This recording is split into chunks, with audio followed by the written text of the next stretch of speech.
Hello. I don't know if anyone can see me yet, but I think you can. So, yep, there it is, guys. Happy Tuesday. Although I do know that it is um, mostly Wednesday for most of the world. So sorry about that. Um, it looks like my framing is fine, at least by my standards. The guys, if you're here, let me know if my sound is okay, if you can hear me okay, if you need me to talk louder, or if I'm too loud. Um, And yeah, we will get started. We're gonna wait just a few minutes to start the movie, so that we can hopefully get some more people here. I don't imagine a lot of people are gonna come hang out with us, just because of course, it's late. it's it's late for most of the world. It's late for even where I am in Pacific time zone. But yeah, we're here. We're hanging out together. Feel free to ask any questions that you guys have in the chat. I've got the chat open here in front of me on my computer.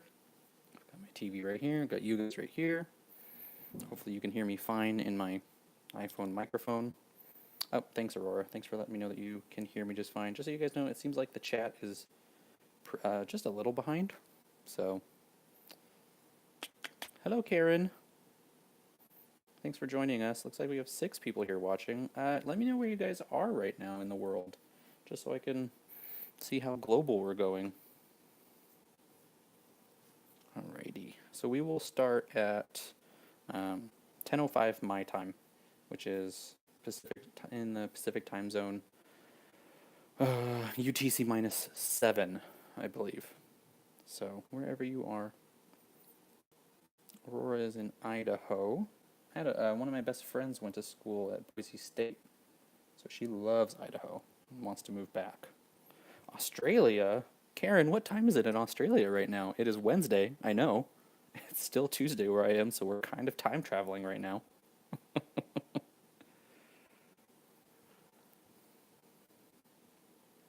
I hope you guys are all set up with your "What up, Christina?" I hope you guys are all set up with any snacks or drinks. That reminds me, I'm gonna crack this open. I'm having caffeine at 10 p.m. just because I'm I'm tired and I need to be entertaining for 2.5 hours.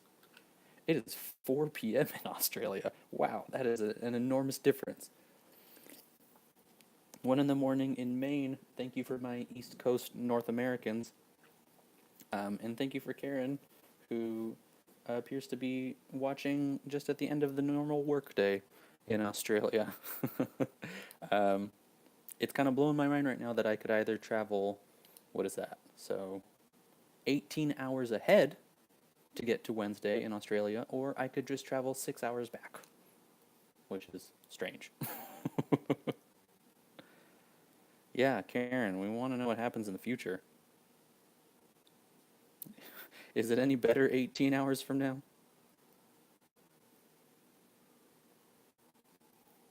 All right, guys, we'll start the movie in just about 1 minute.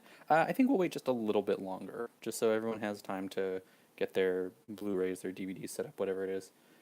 Just so you guys know, if you have a choice, I, by some tragedy of circumstance, do not have the extended cut of Chamber of Secrets. I don't really have the extended cut of any of the movies. I imagine it was just that I bought them as soon as they came out, so that you know, back in the 2000s, they weren't releasing extended cuts right away like they do nowadays. So it's going to be the theatrical release, which I know it won't have the deleted scenes, but it's fine. We'll get through. 1 a.m. in Florida, another East Coast North American. Thank you for joining us from Florida, Barry. And hello, Amy. Hello, Pink Death Eater in Maine. Sorry I didn't say your name earlier. Happy Tuesday, Potterheads. Anyone who hasn't heard me say that. Happy Wednesday, wherever you are, which is most of you. Yeah, if you guys didn't know YouTube was down, I didn't even know until it was back up. Um, don't know what happened. If anyone knows what happened, feel free to tell me in the comments. Seattle. Hi, Brigitte. Brigitte, I don't know if you know this, but you are one of my favorite people on the internet. I follow you practically like everywhere. Thanks for joining us from Seattle. Midnight in the southeast. Amy, is that southeast? Are you in Florida or Georgia or Alabama or other things that are other states that are in the Southeast. $3 DVDs at Walmart are the absolute best thing in the world. Alabama. Okay, cool. Cool, cool, cool. Thank you for joining us from Alabama. This is cool, you guys. I am excited that we have gone international. Was not expecting that. A surprising percentage of my viewership comes from outside the United States. Predictably English-speaking countries mostly.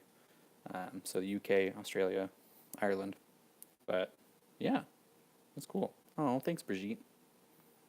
Your Instagram is like what I aspire to be. I am so, unless I'm doing it for Accio, I'm so bad at Instagram. I never know what to do.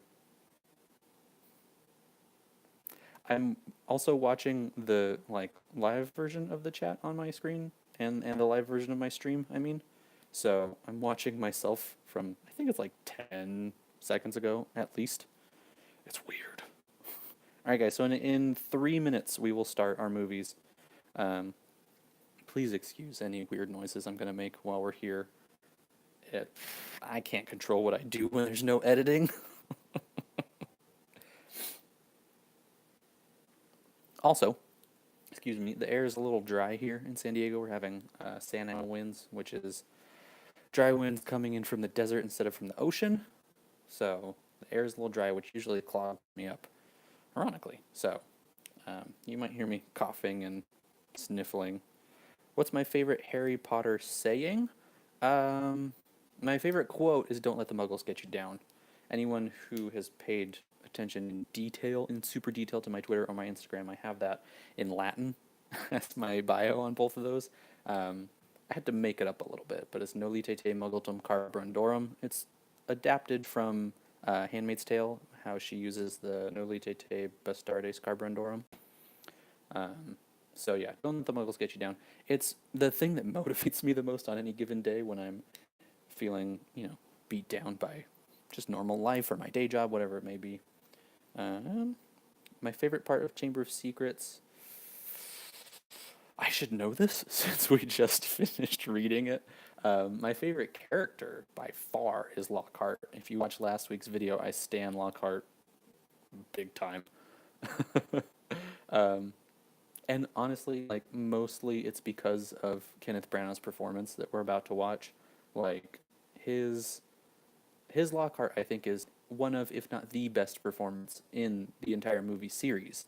Kenneth Branagh, as troubling as he is of a person, he is an incredible actor. Anyone who hasn't seen his Much Ado with him and Emma Thompson, do yourself a favor and go to your library, buy it on Amazon, whatever you need to do. Watch it. If it's streaming anywhere. Wasn't he though, Christina? Like, I like to imagine that all the smarm and like ickiness that makes Lockhart everything that he is exactly Kenneth Branagh, except maybe a little less evil.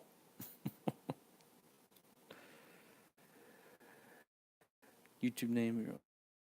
Oh my patience. Oh hi, Charlie. Yes, of course I know you.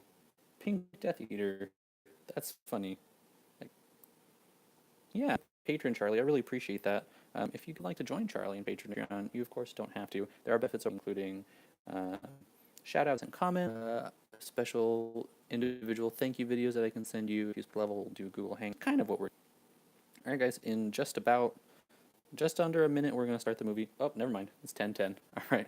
I will count down from like 20 so that you guys can start your movies. So 20, 19, 18, 17, 16. I started too high. 15, 14, 13, 12, 11, 10, 9, 8, 7, 6, 5. My Xbox controller turned off. No. 3, 2, 1. Play. And hopefully I've got this quiet enough so that you guys don't hear it. I don't want to get in trouble with Warner Brothers. So we are not, just to be clear, we are not live streaming the movie. We are live streaming some guy who thinks he's interesting enough to watch the movie. Oh, is it just me, or does anyone else also get emotional every time they see the WB logo come flying in? No, I can't hear it. I've got it too quiet.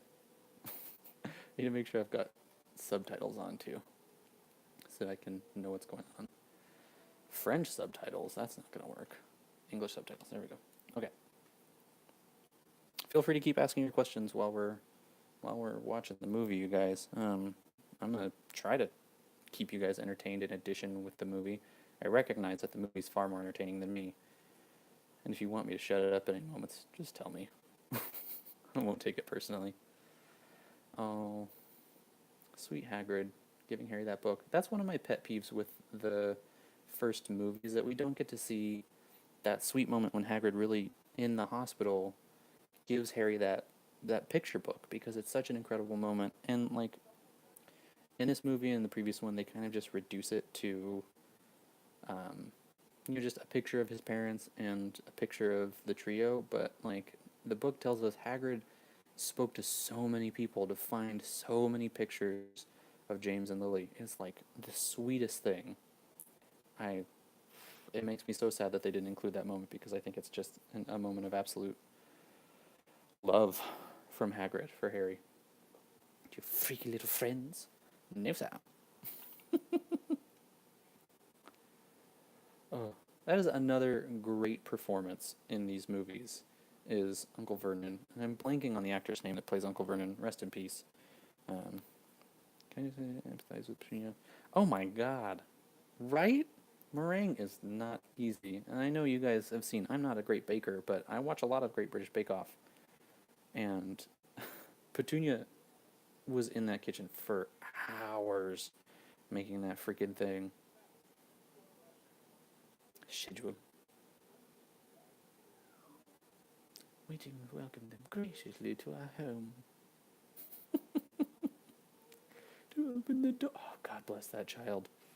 He's actually a pretty good child actor. He plays Dudley so well. One of my favorite things to do is to watch a lot of these actors in the moments when they don't have lines, when they're just listening.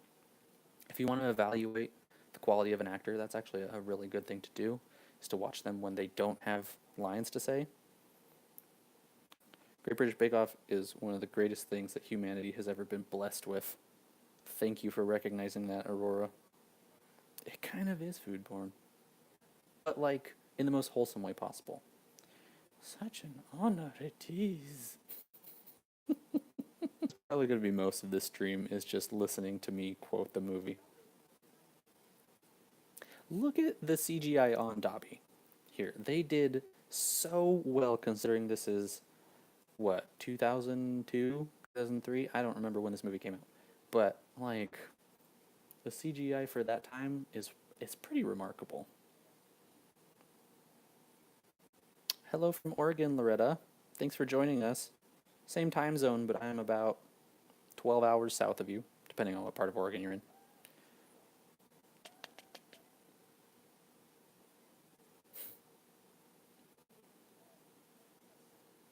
Like, I can't get over it. The CGI really is incredible. And when you compare that to, like, Grop in the fifth movie, the CGI that they used on Grop was not good. Also, I think the actor's name that plays Dobby is Toby Jones. I think they did motion capture on it. I don't know, but, like, his performance is really good. And unsung. 2002. Thanks, Aurora. I appreciate that. What kind of cat would make that loud of a noise? Dobby. I hope it's still lined up for you guys. Otherwise, my comments are going to have to start getting a lot more specific. It's okay, Aurora. We all have trouble typing. 11 people are here right now. That is... I mean, to me, that's pretty great. I know to most channels that's not, but I am happy with 11 people. The movie clips along so well. And even though it's the long, which is surprising. Because it's obviously the second shortest book, but like the movie moves at such a fast pace. I don't think we meet Dobby until the second chapter, right? I don't know. It was 16 weeks ago.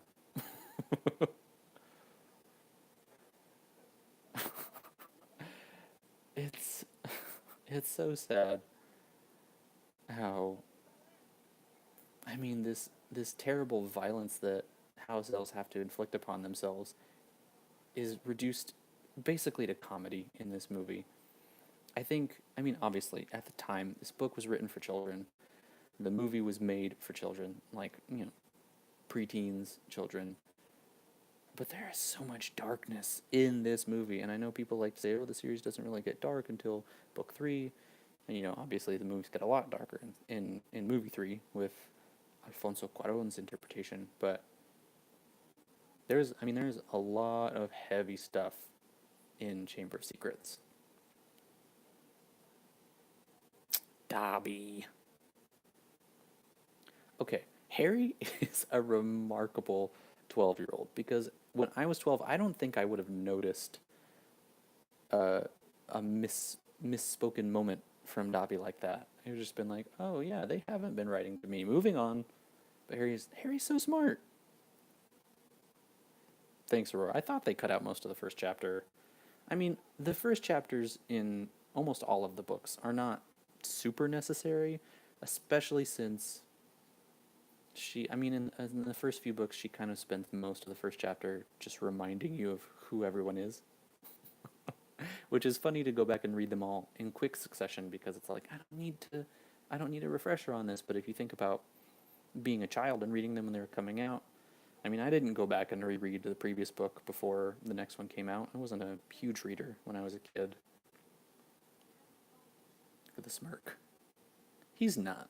He's not sad about what he did. He's going to punish himself out of obligation, but he is not sad about it at all. Dobby was mean to Harry.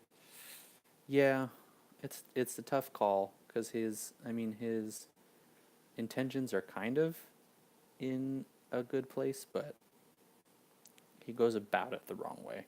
But of course, he feels desperate. So, hi, Archpaul. Um, if that is how you pronounce your name, let us know where you're from, Archpaul. I do care that you're here. Thank you for joining us. I appreciate it wherever you're from and whatever time it is for you. They put bars on his freaking windows. I don't know the laws in England, but that seems like it might be not illegal, but like heavily frowned upon. I guess they could just claim it's to keep people out. Hey, Evie, stop it. If you guys have seen it in my unboxings, sometimes there's a black cat in the background. Her name is Evie. It's short for Minerva, and she's blind. So sometimes she'll sniff around things that she shouldn't because she doesn't know what it is because she can't see it.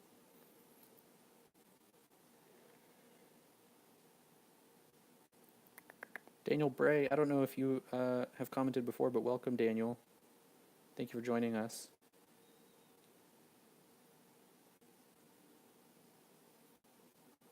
Hi, Harry. Rupert Grint's enunciation in this movie is appalling, and it is some of my favorite moments in the entire series. Like coming up, I don't remember if it's here when he says it, but some point in this movie, I believe he says like "get drunk," and you can hardly understand what he's saying. And I imagine that even if you are British, you can hardly understand what he's saying.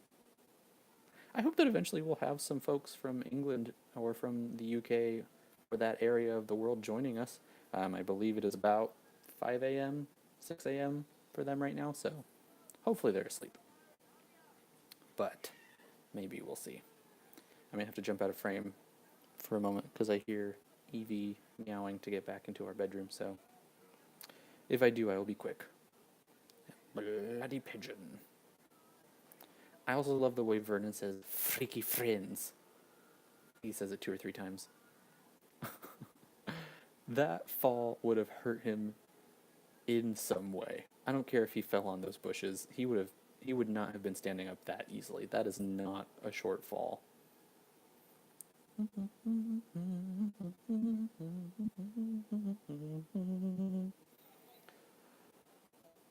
It's hard not to feel all the warm fuzzies when you hear John Williams music. The burrow, second home. What's everyone's favorite magical place? Everyone's favorite place in the wizarding world. Usually, my answer to that question is the burrow, just because it feels so much more like home.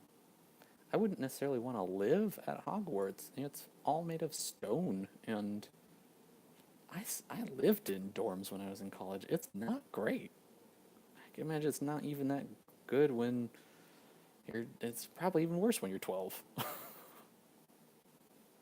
Oh, the practical effects that Chris Columbus employed in the first two movies are gold.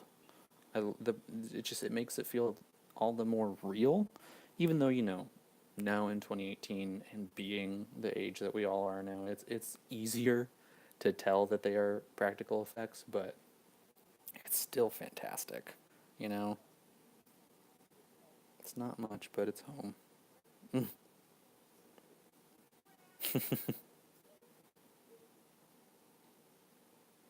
That might be one of the quotes that I quote the most often, is when Mrs. Weasley shouts, "Where have you been?" It's surprisingly useful in everyday life. This moment right here is part of what I think makes Mrs. Weasley the best parent by far. Not just that she's like the best warm and fuzzy mom, but that she can recognize who is at fault immediately and who she needs to make sure feels cared for and safe instead of reprimanded. Hi, Ginny. Sweet Bonnie, right? She's such a little when they cast her. This movie does not do Ginny any justice. Not at all. They made her such a victim in this movie. And when ultimately she is a victim, but still. Okay, check in with some comments. Favorite place is the burrow. Christina, me too. It's just it's crazy and chaotic, but it's home. You know? Sorry, I gotta stop and watch whenever Mr. Weasley is on screen.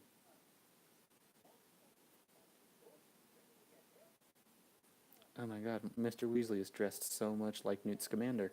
I never realized it before. Same style of bow tie, similar vest. I connect so much with Mr. Weasley just because sometimes it's hard to not be curious about mischievous, if dangerous things. What exactly is the function of a rubber duck? Classic line. Can we talk about how much of a hot mess Percy is at breakfast time? Like he couldn't even run a comb through his hair before coming down? Or even just his fingers through his hair.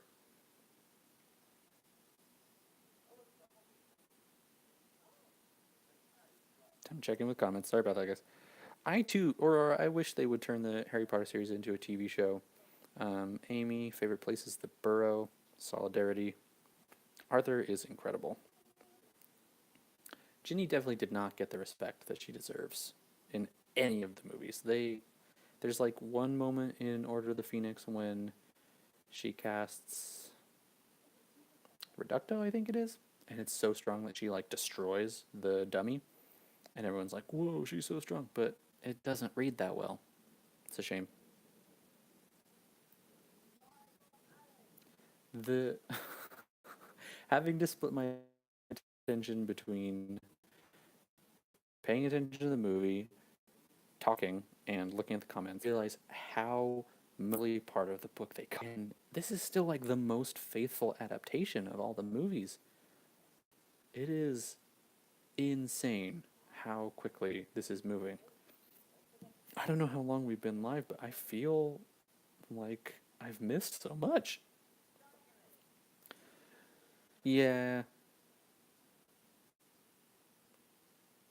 Yeah, poor owl. Diagon Alley. I've never been that nervous that I couldn't say what I was trying to focus on when it's only two words. And watch, it's going to happen sometime soon. I'm still very nervous. I'm running on pure nerves right now. I reached for a drink 10 minutes ago and I didn't take it. Forgive the noises.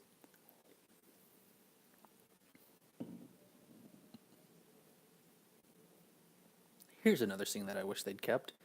When Harry lands in Borgin and Books. That's Mr. Borgin's second shop. Borgin and Burke's.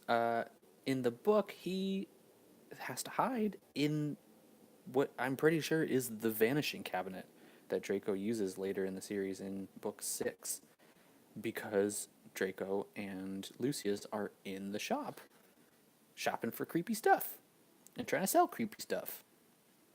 So I wish that they had showed that. I mean, it does allow for a really good entrance later for Lucius. And again, another fantastic performance.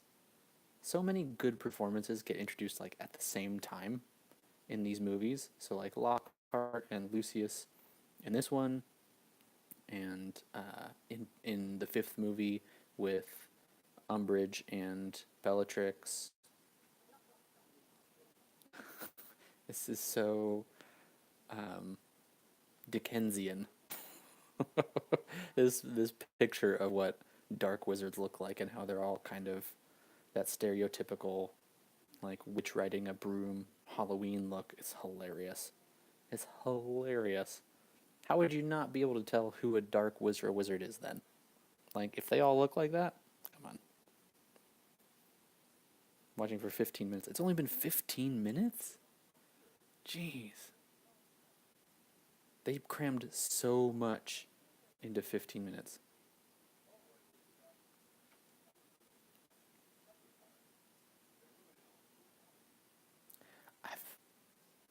Maybe you guys can help me understand. I've never really understood why Hagrid delivers that line like he's lying to Harry, that he was looking for a flesh-eating slug repellent.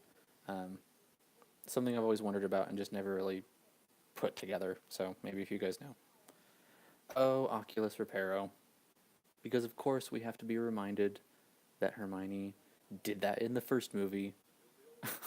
The symmetry of the reminders in these movies it cracks me up. Oh, here we go. God, Kenneth Branagh, you are perfection. Why is it on top chat? I thought I set it to live chat. I want to see all messages, not just the top ones. I'm sure I'm not getting enough to just have it be top chat. Oh, I feel like all of these people in this bookshop every time I watch this part. Perfect casting. Oh, that smile. He's such an incredible actor. There's so much specificity in every choice that he makes. If you guys don't know, I got a bachelor's degree in theater with a focus on acting and script analysis and historical analysis and stuff like that. So I might be commenting on the acting a lot. Magical me. I love it so much.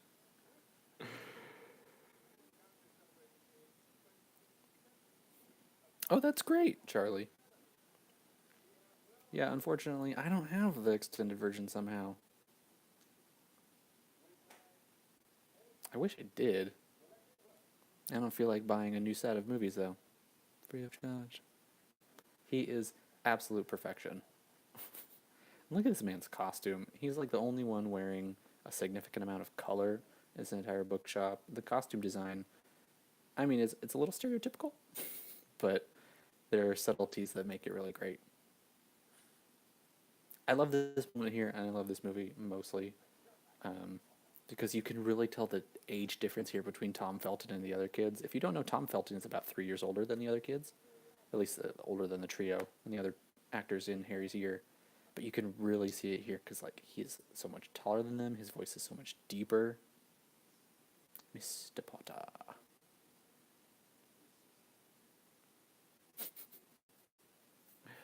It's a surefire sign that if you can't trust someone, they're going to call you by your last name. How are people letting him just manhandle this child? Shouldn't someone have done something by now? I love Hermione's swoon. Daniel Radcliffe definitely did improve his acting between the first movie and the second.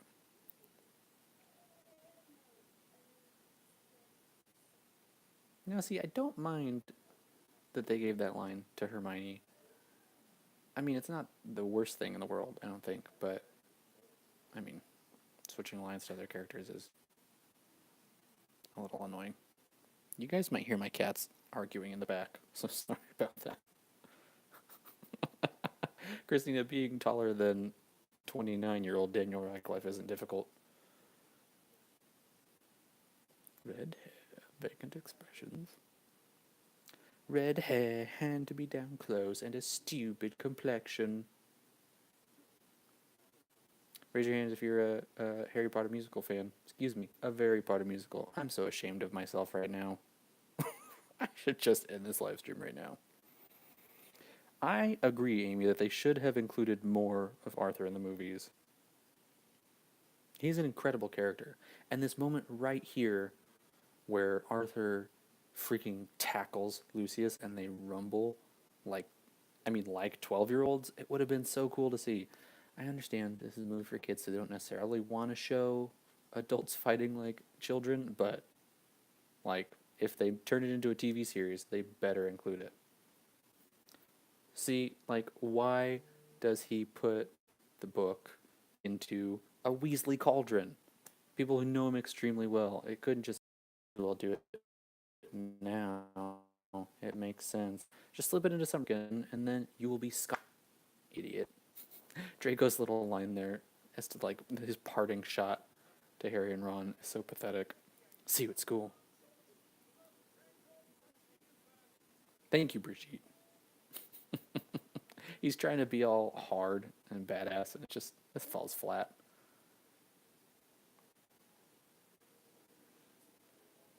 I don't understand why Molly and Arthur go before Harry and Ron. Like, I understand they wanted to make sure Ginny was okay, but then why not have Harry and Ron go before Ginny, and then they just go with Ginny at the same time? Like, plus, Ginny has seen it done multiple times. We'll come to realize over the course of the series that J.K. Rowling relies on coincidence kind of a lot, or like small moments of decision where if someone had decided something slightly differently that would have made a little more sense. Okay, the actor that plays the I don't is he a conductor if he's just on the platform? The guy that works at the train station. He is incredible. Also, Easter egg that I don't know if any of you know, but almost every movie when they're at King's Cross, if you listen in the background, you hear the same noise. It's a man's voice going something like, I don't know what he's saying, but if you listen for it, you'll hear it every movie that they're on at King's Cross. Check in with the comments. Yeah.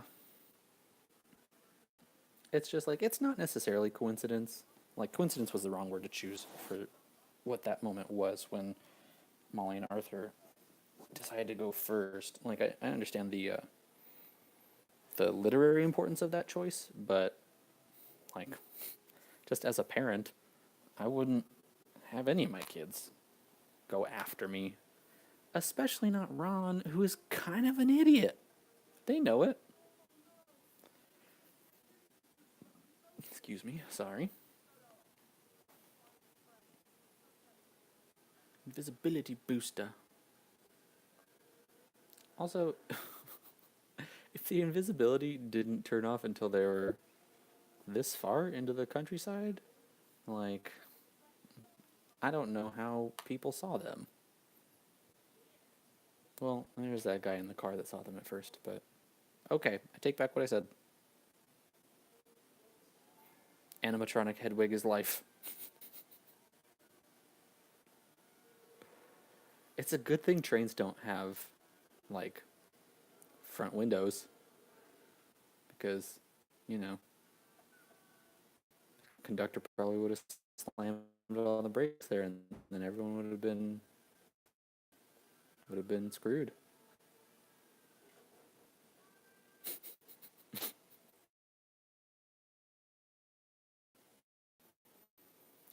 Harry has incredible strength.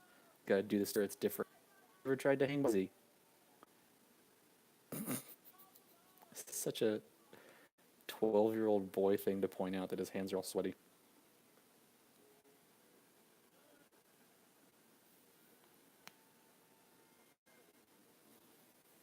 It is a miracle that neither of these kids died in the course of their life. Well, I mean, incorrect of me to say that because we all know what happens to Harry, but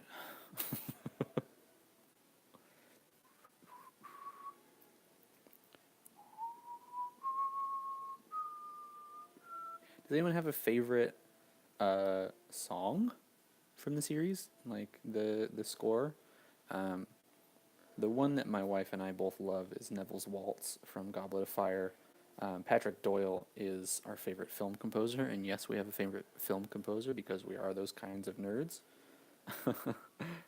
Patrick Doyle also does the score for Kenneth Branagh's Much Ado About Nothing, so highly suggest you check that out. Christina, why didn't you? Why didn't you buy it? God. I'm just kidding. Ford Anglias are, I mean, they're not ugly, but they're not the cutest car. But it would be super cool to drive one around. I'm sure they don't make them anymore. And it seems like it might have just been a British car because it is called Anglia. So I completely forgot to mention the way that Ron snaps his wand in the movie is kind of stupid. He's just banging it on the steering wheel and it breaks. Like, what is that? They couldn't have just had that be a thing that happened while they were getting smashed by the tree. I do love practical effects in movies, but the Whomping Willow moves so slowly, and like the movements of the car with the branches are so coordinated that it doesn't look that scary anymore, at least. Maybe when I was 10 years old and this movie came out, it seemed more scary then, but I don't really remember. Lily's theme is wonderful. Lily's theme is beautiful music. And what is Alexander Desplat? Desplat? I don't know how to pronounce his name, but he's an incredible composer too. Hedwig's theme, of course.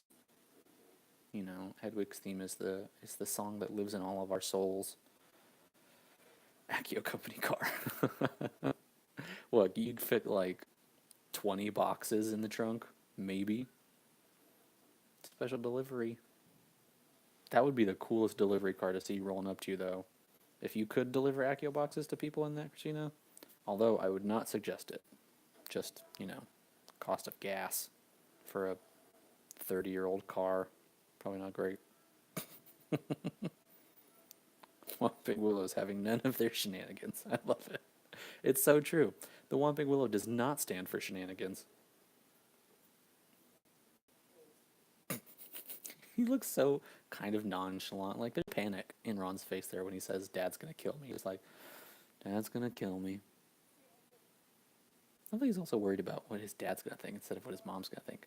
Because clearly his mom's gonna kill him. His dad's just gonna be like, whoa, it ran off into the trees itself. It can drive by itself. It's sentient. Okay, here comes one of the best lines ever.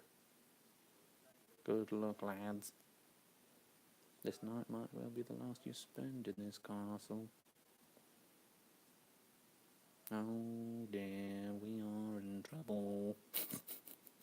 He does not get enough credit as a good actor. I say that about everyone in this series. Okay.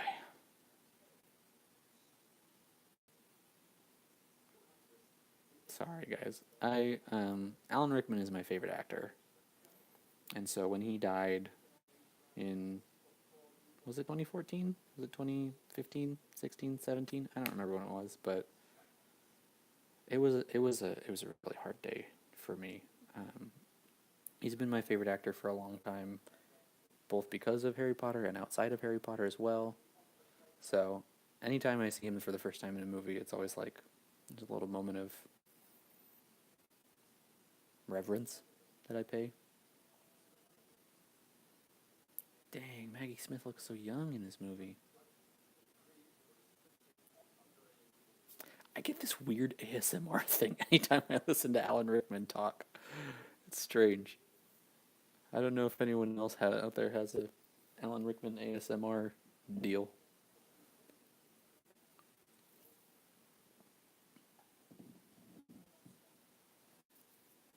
Check in with comments. Aurora, it was an old wand. It was it Charlie's wand? Christina, correct me if I'm wrong on that. Ron had either Bill's or Charlie's wand. Super Carlin Brothers had a really good theory about that's why Ron is not good at magic in the beginning. Because from book 3 on, he kind of flourishes.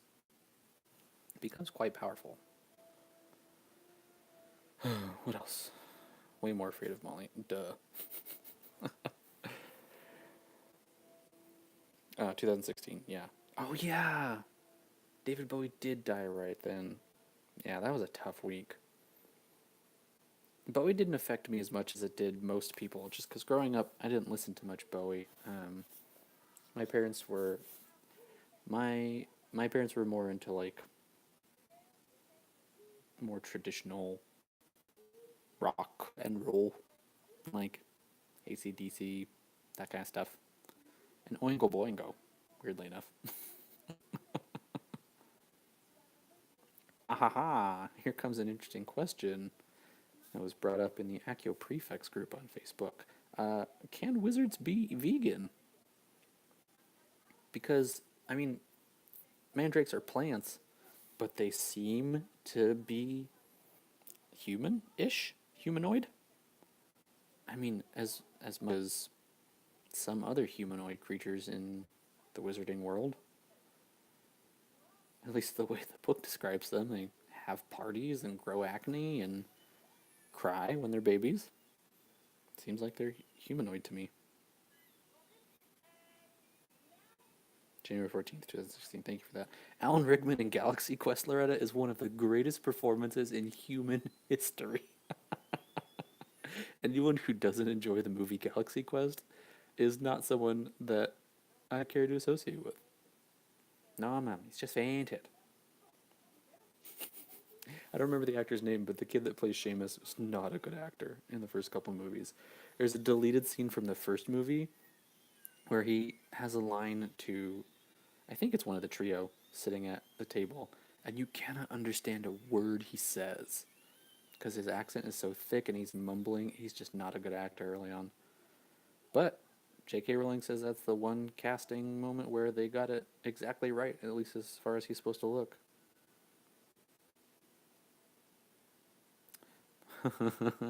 Crap, Hammer. Sick reference, Christina. Sentient roots. That's an interesting idea, Aurora. Yeah. The idea of sentience does bring into question, like... And there's a lot of research that shows that trees are more alive than we previously thought. Trees, like, can communicate with each other, and it's incredible. Look it up. Your entire view of nature will shift. And I apologize to any vegans that I'm, kind of threatening their worldview right now. That bird that plays Errol is so well trained. I don't know how they did it. I don't know how they got it to lay on its back. Birds do not like being on their backs. Brigitte, I wish we got to know Sprout better too. Pomona Sprout, I think, is one of the most interesting people in the wizarding world that we don't know a ton about just because, she's head of Hufflepuff House, which is the only common room we don't see in the books or in the movies. They don't spend a lot of time in herbology. Everything about her is kind of looked down upon wrongly. Sorry I'm ignoring the Howler right now, guys. I just got excited to talk about Sprout. And I'm sorry that the chat's a little bit behind real life. Another moment of Molly just knowing exactly what to do, that, like, she makes sure all of her kids who have something for her to talk about get paid attention to. And I know that people like to say Ron is, like, the least loved, like, at least Voldemort says that, the piece of Voldemort. Excuse me, Lockhart's on screen. Me. God, he's perfect. Oh my god. Third class. I bet he's so upset that he's not Order of Merlin first class. I bet he's striving for that so much. Voldemort is a very bad and mean wizard. That is right. That is probably the most accurate thing that's ever been said about Voldemort. Look at that smile. Oh my god. Alright, I'll get over it. You guys, I think I'm going to adjust the camera a little bit just because it looks like I'm a little low. So I'm just going to move the camera down. We'll see how that looks in a minute when it catches up with me. Hopefully it wasn't a mistake. Yeah, you're so right, Christina. I think he's probably not choosing to steal people's memories who could get first class Order of Merlin just because they're too high profile. Order of Merlin third class probably goes to nobodies who do something important. You know, like one-hit wonders, that kind of thing.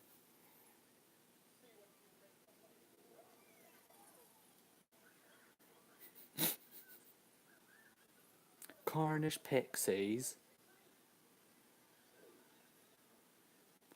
Lockhart panics so much faster in the book, and I love it.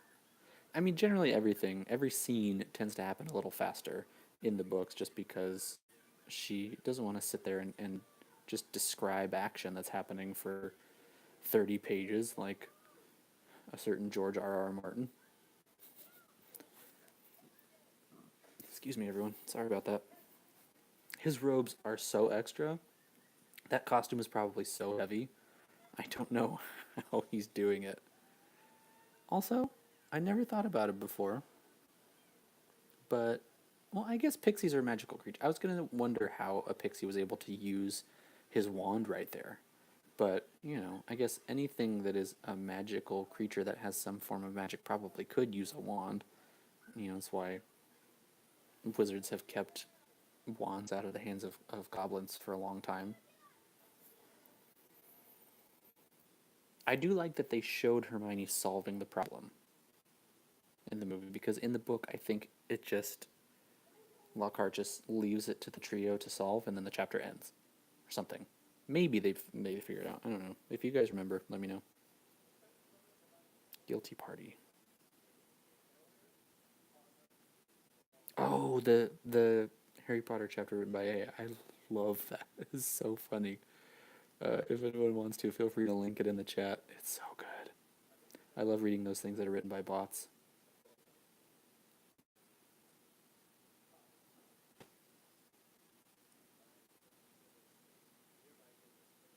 Excuse me, Oliver Wood. I know it's a little stereotypical.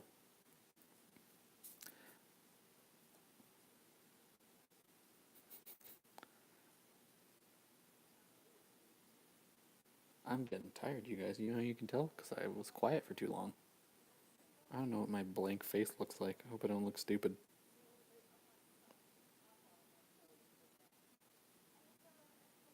Catching up with comments real quick. Alright, looks like I didn't miss much. Right, and it's interesting, magical creatures being forbidden to use wands. Thanks, Aurora. It's interesting to think about. If you read the introduction... Oh, sorry, hold on. It does bum me out that they made it so Hermione knows what the word mudblood means in the movie. Because, like, you stance on Ron and Hermione.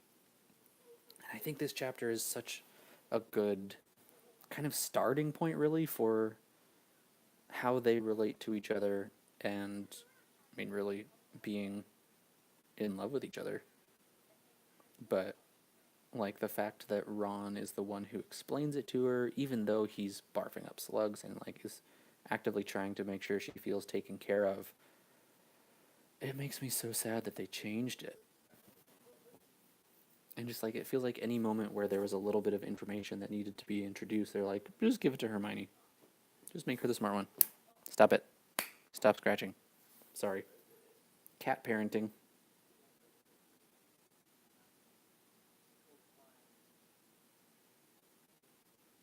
Like, he could have... Rupert Grint could have done it. Rupert Grint is not a bad child actor. They could have had him, while barfing up slugs, explain what the word means.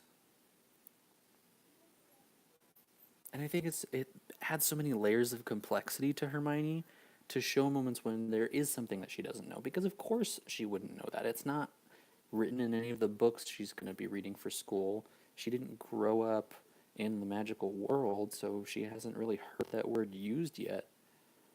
It just, I don't know. I feel like in a way, by making Hermione like perfectly smart, they kind of did a little injustice to her by making her too simplified. It's so important, of course, to show an intelligent young woman who does have complex range of emotions and is both gentle and strong. But at the same time, it would have been great to see even more layers of her, and I think even more important in a way. I talked for a long time. Who's my OTP? I mean, it might be Ron and Hermione. I ship Ron and Hermione. They're my OTP. I stand them. Everything that I can do, Ron and Hermione, it's them. Yeah, I agree. Um, the movies are very good, and they definitely stand up to rewatching. And I think they made solid. I don't think you could point to one movie that is a bad movie per se, but okay, sorry, excuse me, guys. I gotta go take care of a cat real quick. Back in 2 seconds.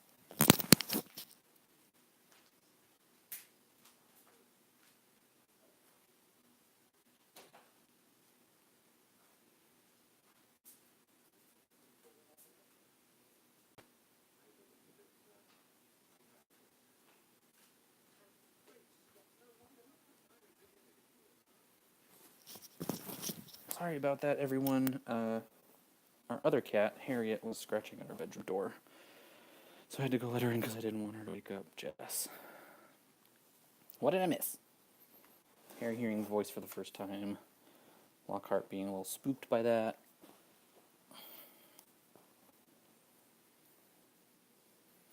Back to what I was saying. The movies are definitely like they're solid movies, and that's what, of course, what they're setting out to do is to make good movies, not necessarily to make great adaptations. Um, I also wish almost that I had heard the parcel tongue instead of no, I guess not. Sometimes I think out loud and then realize I'm wrong. Just because it's an interesting blend with both the movies and the books that we kind of like we don't see them through Harry's eyes, but we see them like adjacently through Harry's eyes because there's so much obviously that goes on that we don't see, and Harry is kind of a pseudo non-narrator. Yeah, I have two cats. One is a blind black cat. She is how old are you, Evie? She is, I think, almost a year old. She'll be a year old on Valentine's Day. She'll be a year old on Valentine's Day. She's extremely friendly. Her name is Evie, short for Minerva. Yes, named after McGonagall. And then our other cat is a tortoiseshell cat. She is 6.5 years old, and her name is Harriet. Her full name is Harriet Daenerys Targaryen Pocahontas Katniss Butthead Boles-Lohmann. Because we're those kinds of people. Oh my gosh, if we don't get a Marauder series someday, whether it's a movie or Hulu series, I don't know, or even just like official stories on Pottermore that are more than just a page long.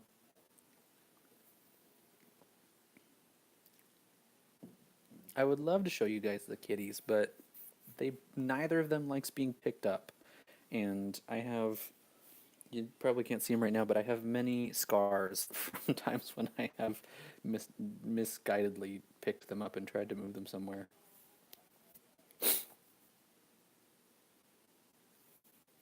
If you guys follow me on Twitter, you might see, or Instagram, there are probably pictures of my cats on there somewhere.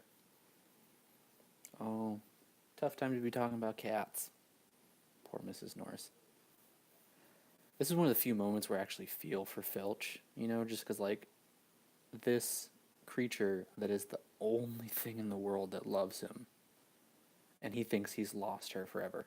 Like, poor guy. Again, misguided anger. Look at how extra Lockhart's robes are. Just that man is immaculate. Everything is perfect about him.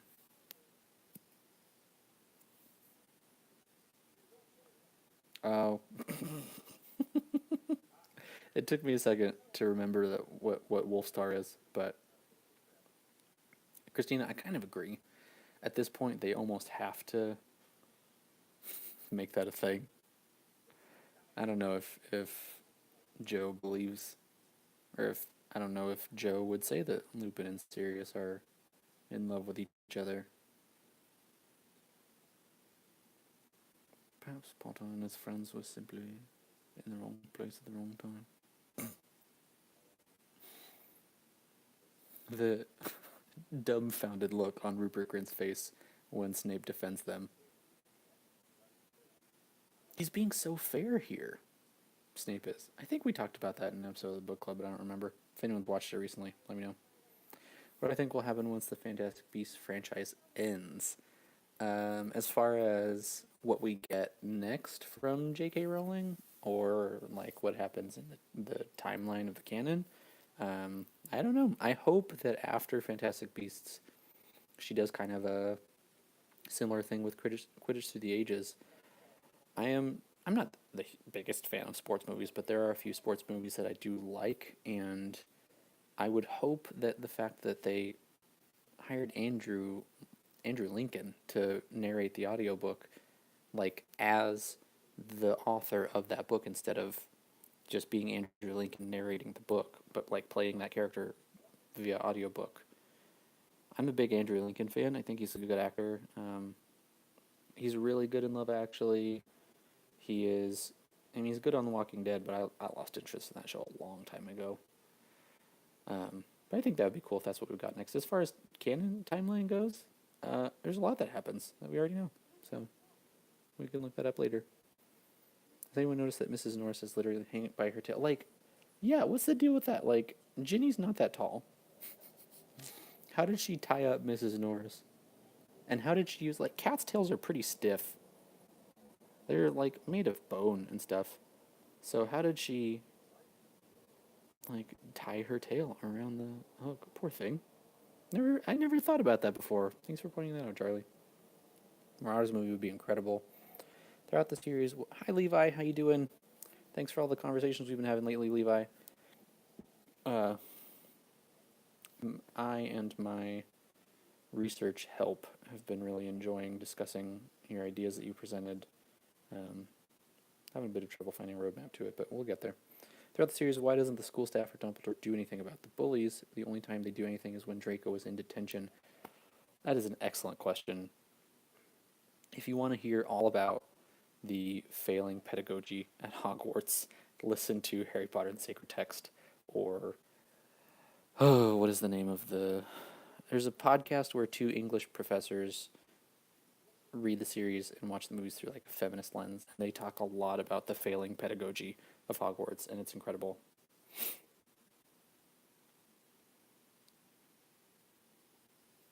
I'm starting to get a headache. I need some water. McGonagall is the best. She could have just said no and moved on, but she recognizes how important it is to kind of comfort her students here and to give them the information that they're seeking.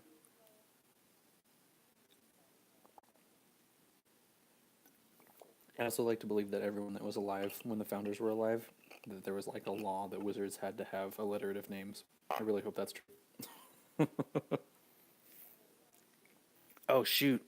Why did I never realize that before? Oh man. If they had left Pettigrew as a cup, this all would have been fine. That is an incredible thing to point out, Charlie. Thank you so much.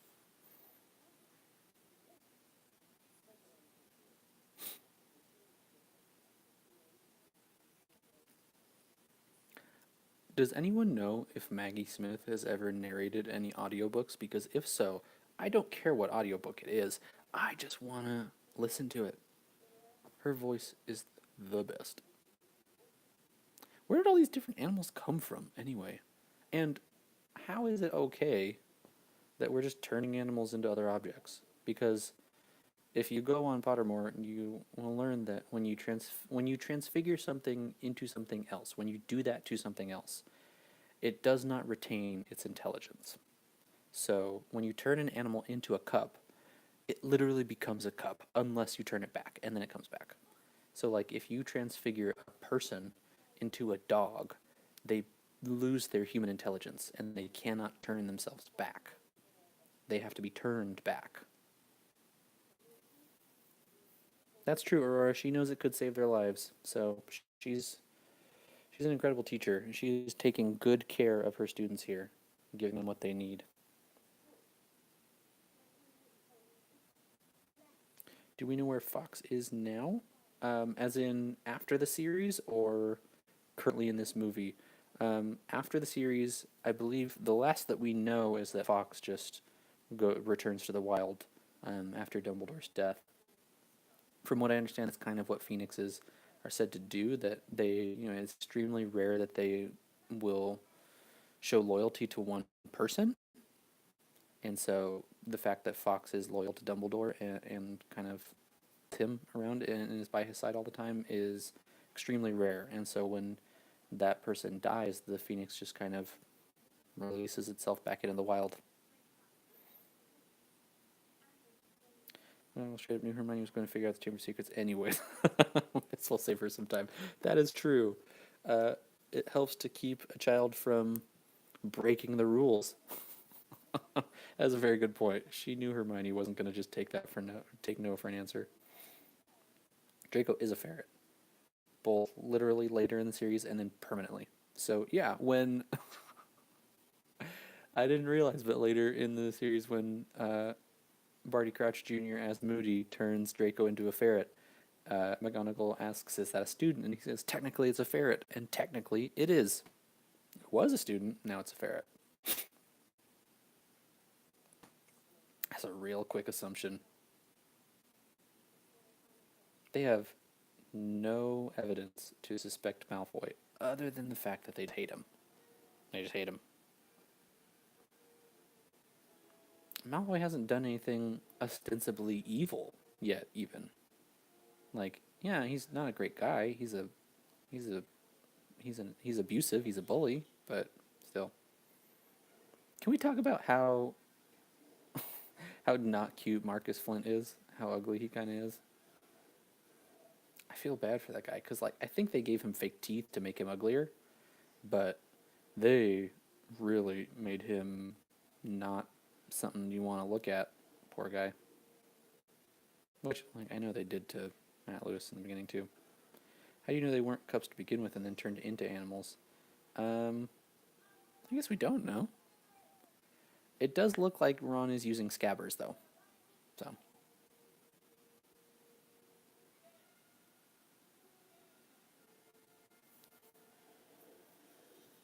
Whew. I'm getting sleepy. I need to wake myself up. I probably need to eat something. I've got chips and salsa here, so. You guys, make sure you're taking care of yourselves. If you need to go to sleep, please don't worry. Feel free to leave the stream anytime. I will appreciate you guys hanging out for as long as you can. But I know it's late for, really everyone. We're extremely early. Except for our one friend in Australia, who it is now 5 p.m.? Wood, come on. Oliver Wood, you end up being an international Quidditch player. You should know better than to stop paying attention at any point. Yes, that's right, Aurora. Thank you for reminding me. She does describe Marcus Flint as being super ugly in the books. Oh, Ron, your confidence is admirable. Misguided, but admirable. Parents hat game at Quidditch games. It's true. Hat game is so much stronger in the first two movies than in the later ones. I'm actually opposite of most people that I like it when they start wearing mostly normal clothes in the later movies just because, I think that makes more sense. Just because in the first book, she makes it sound like, wizards try to stay out of like the wizards stay into certain geographical and physical areas, but like clearly wizards are milling about with muggles too. It's just they aren't allowed to show their powers. So, because like there are so few purely wizarding communities anymore that they're living in and around muggles every single day. So they would have to be wearing normal clothes. Voice threats and taunts and jeers are like they crack me up. They're just so pathetic. He's not good at it. He's not even good at bullying Harry.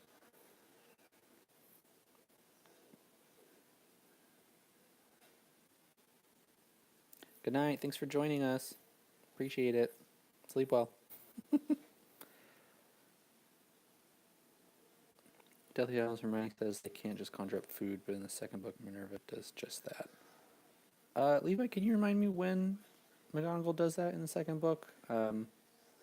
It's true. It is one of the Gamp's laws of elemental transfiguration. One of Gamp's laws that you can't conjure food out of nothing. So maybe she turns something else into food. I think you can do that, but you can't just like make food appear out of your wand. Which, you know, like they could solve world hunger, so it presents a huge problem for why didn't they, if they could. Oh, don't worry, Aurora. I have to be up early too. This is gonna be a late night for us. Thankfully, the movie should be done around 12:30. Usually when I'm going to bed anyway. This is usually when I am working on YouTube stuff, so I'm just working. That's all.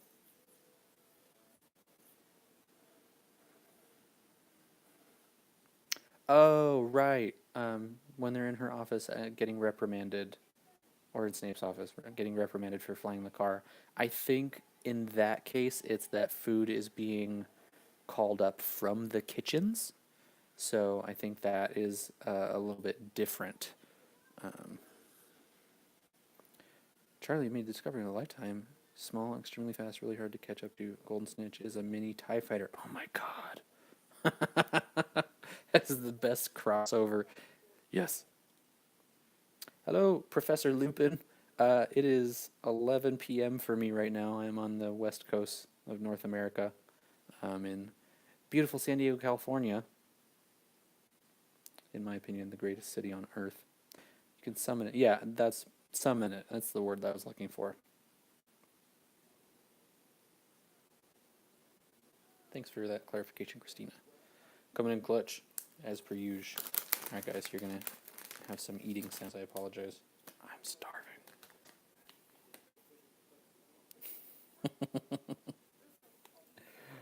We've been talking about so much other stuff, I completely forgot to comment on the movie. But of course, I'm pulled back in by Lockhart. It's Draco's groaning in the hospital is hilarious. You know, I'm gonna move the microphone away from me a little bit while I chew to spare you guys. All right.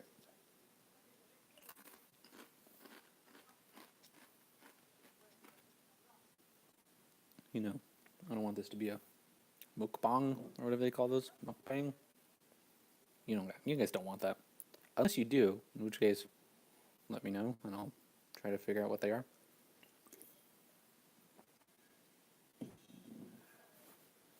Someday I want to go for Halloween as Harry after having had his arm fixed by Lockhart. And just get a rubber arm to flop around all over the place. The amount of bacon you can eat at Hogwarts. That is a good point, Levi. It seems as though they don't limit the amount that children can eat, which I guess is good in a way, but like, how do you make sure your students are getting proper nutritious meals when food just keeps coming to the tables? Okay, this is a small change that they made, but I wish that they had still had Harry be woken up by Doc sponging his forehead. Because like it's a very caring and sweet moment from Dobby where he's trying to take care of Harry, even though he's, kind of screwing up his life still. I forget, in the book, does he iron his hands for that, or does he stick his ears in the oven? He might do both of those things for various things. I don't remember. Can we take a moment to appreciate how competent and badass Poppy Pomfrey is? Of course we can. She is the most unsung hero of the entire series, in my opinion. Just because, like, how many lives does she save because of all of Dumbledore's nonsense? Because of Harry's rats? Like, she saves so many lives. What is my favorite potion? You know, it's funny. If any of you follow Accio on Instagram, the Accio box, I'm the one who posted the favorite potion question on Instagram the other day. I don't know. I don't know what my favorite potion is. I'll have to think about that for a while. To me, potions seem kind of problematic because... Sorry guys, the air is really dry here, so I'm struggling today. Potions seems really problematic to me just because, well, I'm sure some ingredients are difficult to get. You know, it's like growing any kind of plant. Plenty of people are growing marijuana on their own in California before it became legal. So, you know, just grow whatever plants you need, and then you can make potions that are supposed to be extremely well controlled and regulated. The Skelegro bottle. The Skelegro pin in this month's Accio box is so cool. I don't really put the pins on anything, but I put them in a like bulletin board kind of thing in my bedroom. Got a small little collection going now. Yeah, guys, let's shout out what our houses are in the chat. I'm a Gryffindor. It's clear. You guys know that. I tell you guys every chance I get, just like a good Gryffindor does. They do not hide very well in the movie that it's Colin who got petrified. Like, I think in the chapter, they leave that until, like, the last sentence. But...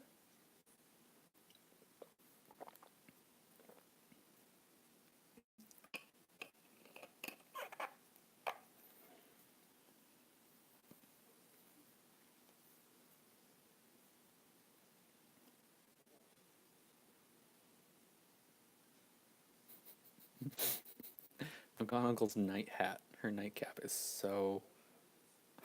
like, the fact that her, like, sleepy bonnet is still in a pointed shape, like a traditional witch's hat.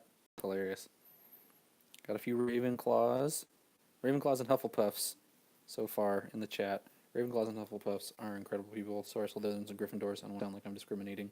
But I am married to a Hufflepuff and my best friend is a Ravenclaw. So, I mean, Jess is my best friend. But my best friend since 6th grade is a Ravenclaw. So, in the middle of a girl's lavatory. Hufflepuff pride. Hey, another Gryffindor. One Slytherin, too. Hi, Lillian. I don't know if I've seen you commenting before, but welcome. Thank you for representing your house here in the chat.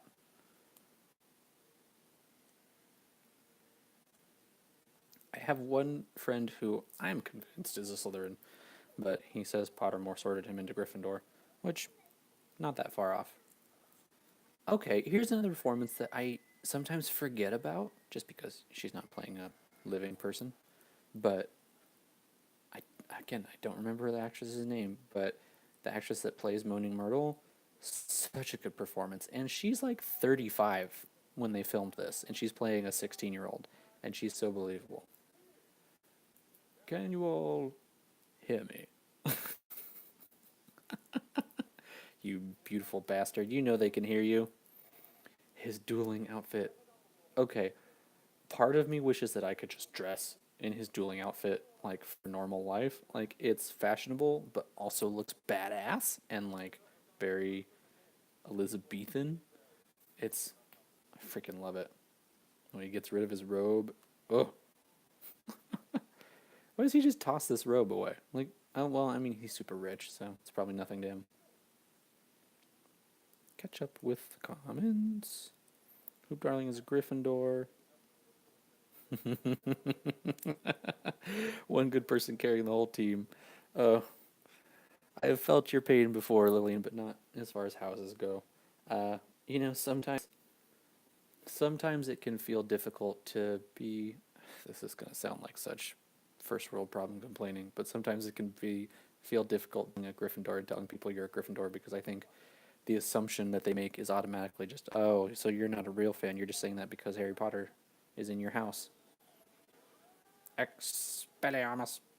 The more we talk through the series about the movies, the more you guys will realize that I love the pauses that Alan Rickman gives himself when he's speaking on camera, especially in Deathly Hallows Part 2. Like one of his last lines before he runs away and ends up dying. Spoilers. I wish they had included in this scene in the dueling club where they just split everyone off into pairs first and they're just basically beating each other up. Like it's like a bad day in PE class when the teacher decides to let you play dodgeball with no rules. Malfoy? He's such a good actor. This pairing of actors here with Alan Rickman and Kenneth Branagh, just like the talent between those two. Can you imagine how lucky these kids are? How much they got to learn from all of these absolutely incredible actors that they worked with for 10 years of their life. I mean, more than 10 years. You wish. Ugh. It's like, it's all over the place, that quote, but it's still so good. You know, it's a good moment of acting from D-Rad. Okay, let's check up. Can't see or hear me. Is anyone else having the same problem as Aurora? Can you... Oh, wait. Is that a joke? Is that a joke? I'm dumb. Christina, you run a Harry Potter box. I shouldn't have to warn you about spoilers. Myrtle's the oldest actor to ever play a Hogwarts student. I'm not surprised by that. That is not surprising to me at all. I'm sure most of the students were played by, 20-year-olds at the oldest towards the end of the movies. I'm sure Tom Felton was 20, at least, in the last movie. Who taught him that spell? Who taught him to conjure a snake? Like, I know it's Snape in the book, but clearly it's not Snape in the movie. Ascendere! Okay, that's annoying. My subtitles were wrong. I got the name of the spell wrong. Alright, don't get me started on Justin Finch Fletchley. Poor Jay Finch. He is so pretentious. I'll go in on a Hufflepuff, I don't care. Hufflepuffs are tough. You can defend yourselves. Like, look at the moment when Snape sees Harry speaking Parseltongue. The acting from Alan Rickman there is incredible.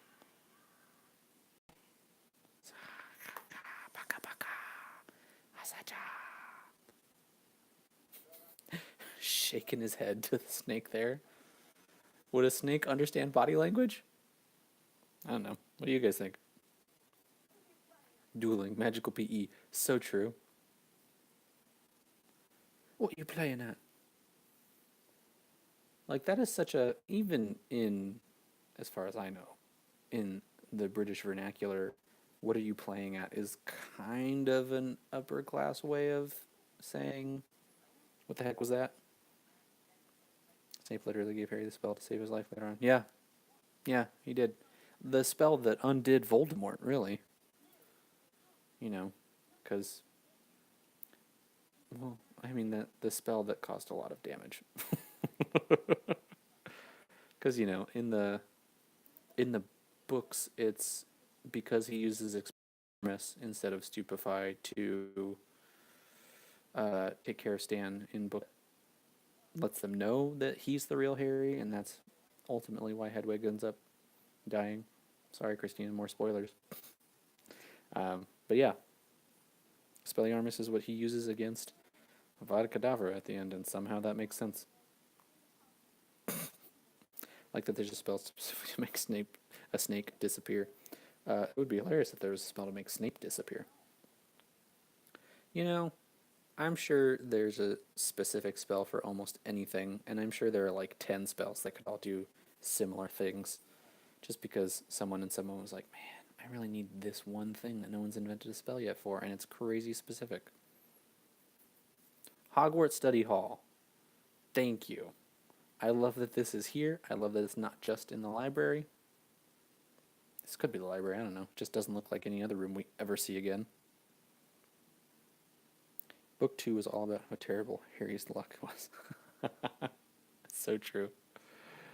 How terrible Harry's luck is, and this is a quote that isn't in the book, but I love it from the movie later when Tom Riddle says how powerful, something like how powerful a book can be in the hands of a silly little girl. We'll talk about why I love that so much later.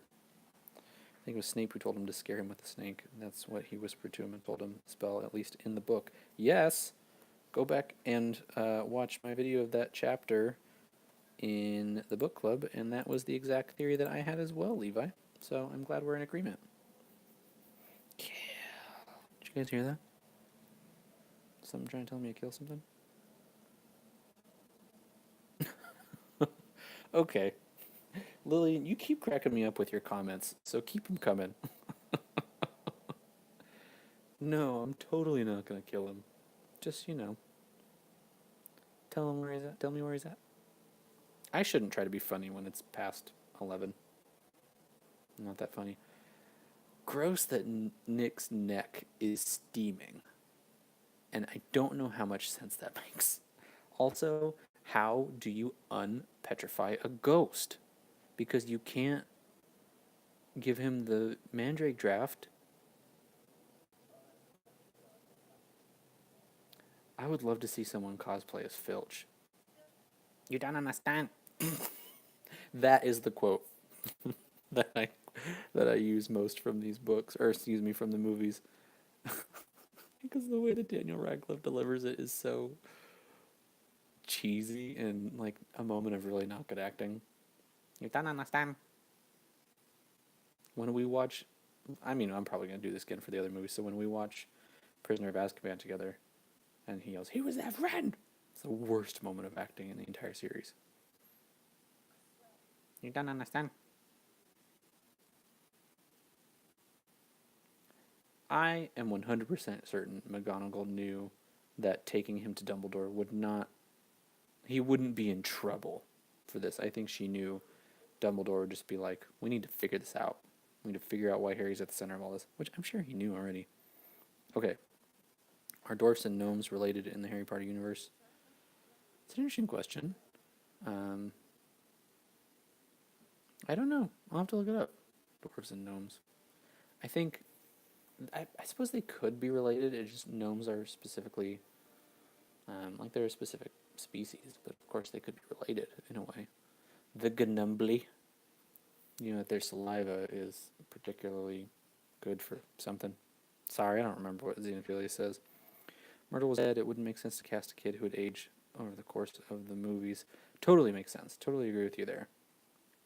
They certainly did need to cast someone who's done growing. That's a really good point. So thanks for sharing, Hoop Darling. A spray and nozzle.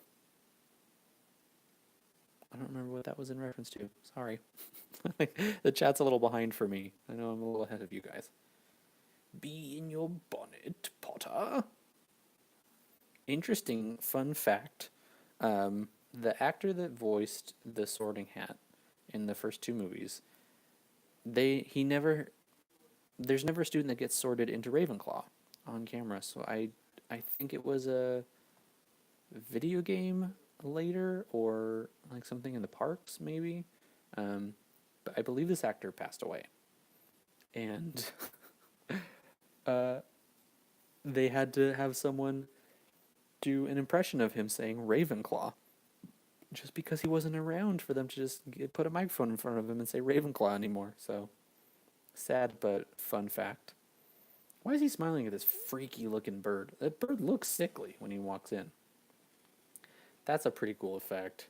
Again, like you can tell they spent a lot of time on their CGI in this movie. I think the fact that they used practical effects. Sorry, talking about Fox exploding, in case it's out of sync. I think they used so much practical effects that their CGI budget they were able to use a lot more money on a lot fewer items, so they made it look really good. Hello, Nicholas. Thank you for joining us, Nicholas Fernquist. If you're new to the stream, if you're new to the chat, let us know where you are in the world. I am on the west coast of the United States here in sunny San Diego, California. It's not sunny right now because it's 11:26 p.m. It is dark outside, but it is still beautiful weather. So yeah, let me know where you're from and what time it is where you are.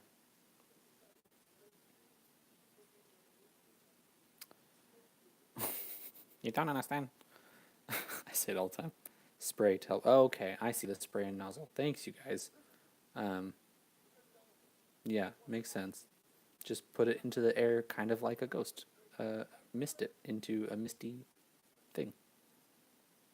I'm not good live, you guys. I'm usually scripted, so just talking to you guys live. This is the most I've ever talked consistently in my entire life. Probably not true, but in my groups of friends, I'm not usually that much of a talker, but having something to talk about that I have a lot of opinions about, it helps. Oh, Richard Harris. You can tell Richard Harris is so frail already watching this. It's so sad. But, I mean, at the same time, my opinions are complicated because, like, I love his early work as an actor. Like, I love him in musicals. I think he's a very good actor, but also he's the reason Ian McKellen turned down the role of Dumbledore because Richard Harris was publicly homophobic. So, do we know who gave Aragog to Hagrid? Um, yeah, thanks, Lillian, for the clarification. Totally forgot what I was talking about there. Do we know who gave Aragog to Hagrid? I can talk. I don't think we do. I mean, uh, I don't know. I don't want to put any theories out there until I have a chance to do more research. I think I've heard people murmur that like it could be not Nicholas Flamel, excuse me, Newt Scamander. Um, just because I assume he and Hagrid would feel a kind of kinship if they ever met, just because both of them expelled from Hogwarts, both of them love magical creatures. So, Sweden, 8:26 a.m. right now. Thanks for joining us early in the morning. Um, if you have work or school today, don't skip it just for this. It's not worth it. You can watch it later. Colorado, I love Colorado. What part of Colorado are you in, Lillian? Um, my wife and I have family friends that live in Colorado Springs. I have been to Colorado Springs twice. Uh, the Garden of the Gods is one of my absolute favorite places in the world. It's so beautiful. Also love Denver. My wife and I were thinking of moving to Denver a few years back before Margot was born, but thank goodness that we didn't. Just because I don't know if I've talked about this before. Margot was a preemie baby. She was born very early and had to spend some time in the NICU, so it would have been, it would have been brutal being away from family. So thank goodness we didn't move. Who wouldn't grab those cupcakes floating out of? Like, they're just floating cupcakes. Come on. I mean, this is indicative of an issue that I know I have and that, Christina, you have, but the fat shaming. There's an unfortunate amount of fat shaming that goes on. And let me clarify, any amount of fat shaming is unfortunate. But it's like, sometimes it seems like Crabbe and Goyle exist in the early books and movies purely for the sake of comedy at the expense of their size. And like, I know that Steve Clovis wrote the "how thick could you get" line for the double meaning to be, how thick as in how dumb can you be, but also how thick, like how big can you be. Okay, let's catch up with the comments because I've been talking a lot. I think all they say about Aragog said he came to Britain in the pocket of a traveler. So yeah, it could be Newt Scamander, I guess, but maybe we'll learn that sometime. I think we're all grateful that the movie budget increased throughout the years. Some of the effects age well, and others not so much. Yeah, the troll in the first movie is not great for the standards of the time. It was pretty good, but then like, even though they had more money for for the fifth movie, like Grop is terrible. The CGI for Grop is not good. He looks like a cartoon. He doesn't even look like they tried to make him look real, which, I mean, maybe that was on purpose, but I don't know. Potterhead Suryansh, yes, here's your shout out. There are only 16 of us here, so of course you can have a shout out. Thank you for joining us. Let us know what part of the world you're in and what time it is where you are. Aurora, I'm having a lot of fun too. I think I'm not going to make any decisions yet, but I'm pretty sure I'm going to want to do this again. This is a lot of fun.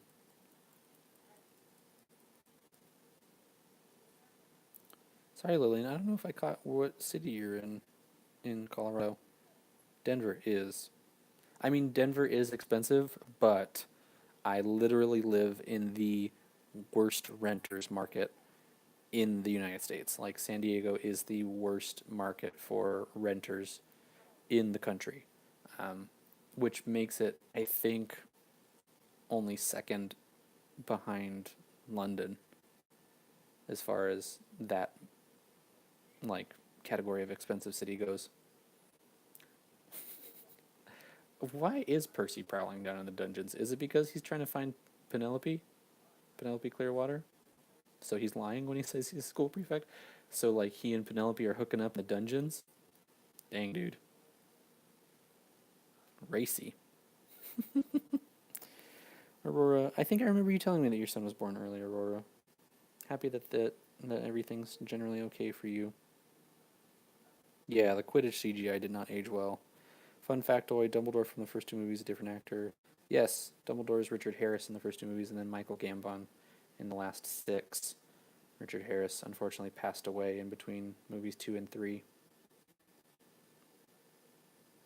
You know, I'm thankful that there aren't a lot of people in the chat right now so that I can't respond this much. Um, because I think you guys have heard me talk about it a little bit, but the interaction I get to have with all of you is by far my favorite thing. You know, chatting with you guys, responding to your comments. Um, I I grew up on the early days of YouTube, back before anyone was making money, and so it really was back when it was still more of a social media website than a, you know, entertainment platform. So crafting community is the only way I know how to do this. I don't the model of getting famous and making a lot of money and this being like a new digital Hollywood is just something I'm not interested in. Especially when I'm running a book club and a book discussion channel, like it's so important for me to have back and forth with you guys because that's where the good work of a book club happens. You know, that's where a lot of my ideas come from. Um, I don't think Juliana is here, but she is. She started out as just a long-time viewer, and now she's helping me out with some research stuff. But that's how that stuff happens, you know. You build community around you, and you have people that love what you're doing and are interested in what you're doing and want to help you make it better. And it's just the only way that I'm interested in doing it. So I too am happy that I can talk back to you guys so much. Oceanside. Hoop darling, I am in La Mesa. We are so close to each other. That's awesome. Yeah, we're about 30 minutes from each other right now since there'd be no traffic on the 5. That is really cool. I didn't know I'd have anyone that close to me. Well, welcome. Even though you're close enough that you could make it here before the end of the movie. Nana SB, I don't think I've seen you comment before. Welcome. The Death Day party would have been super cool to see in the movie. Madeline Rains, hello. The Butler 88, hello. What would my boggart be? Spider's a good one. I think it's something that kind of comes with having a family. But I think my boggart would be something happening to Jess and Margot. Like Molly. I was talking a lot over this, so I need to comment on people talk a lot about how good Helena Bonham Carter's performance is as Hermione as Bellatrix. So good. But when you talk about the actor that plays, is it Goyle? Who's the taller one? Whichever one is the taller one. The actor that plays him, he does it so well. He is such a good actor, and he doesn't get enough credit because he's playing who he's playing, but especially when he's playing Harry as him. Like, he's so good. He's so talented. If all the acromantulas in the movie and book mentioned, imagine what Mossack went through to get all those out of her. Oh my goodness. That is true. I don't know how many babies spiders have at a time. I think they can lay like hundreds of eggs. But yeah, there are so many acromantulas. It's been a little bit of a point of pride lately because I think Super Carlin Brothers and Dean from Harry Potter Folklore took the Pottermore Forbidden Forest quiz. And there was a question that what is the name of Aragog's wife? And neither of them got it. Well, none of the three of them, because Super Carlin Brothers are two guys, got it right. And I vaguely remembered Mossack the first time, and took a mostly a guess and got it right, so that felt good. It's always good in our little community of people to make theory videos to have a little bit of information that you remember that maybe someone else doesn't. It's a little petty, but you know, I love them though. Super Carlin Brothers and Harry Potter Folklore are two of my absolute favorite channels in the entire world. Especially Dean, because he's just been so generous. Dean is a big reason that a lot of you are here. I know. Hi, neighbor.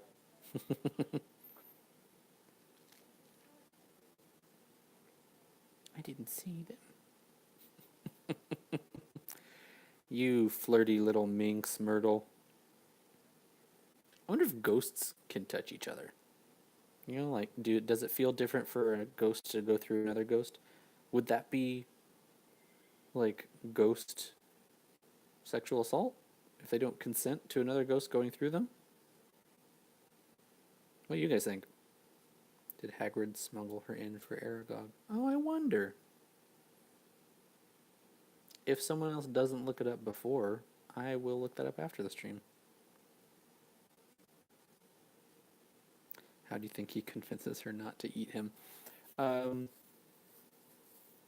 I think, do female spiders eat male spiders? Is that like how praying mantises do that?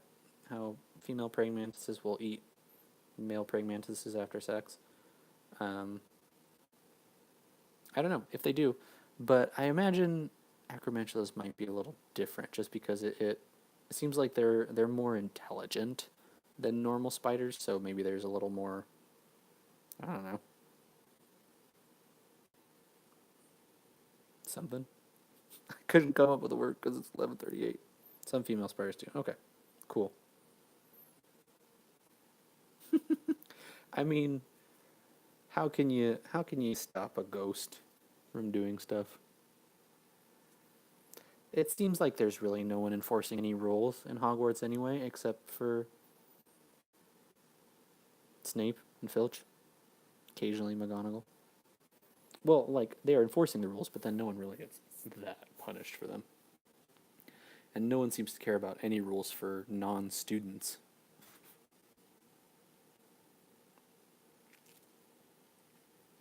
Black Widows. Ooh. That is a good point, Christina. She died right in the like middle or tail end of puberty, depending on when it started for her. So she's just a constant raging hormones in the afterlife. Can we talk about how good Tom Riddle's handwriting is?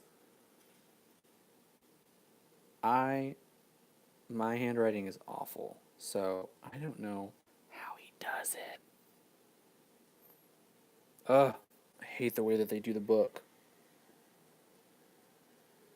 I'm sorry.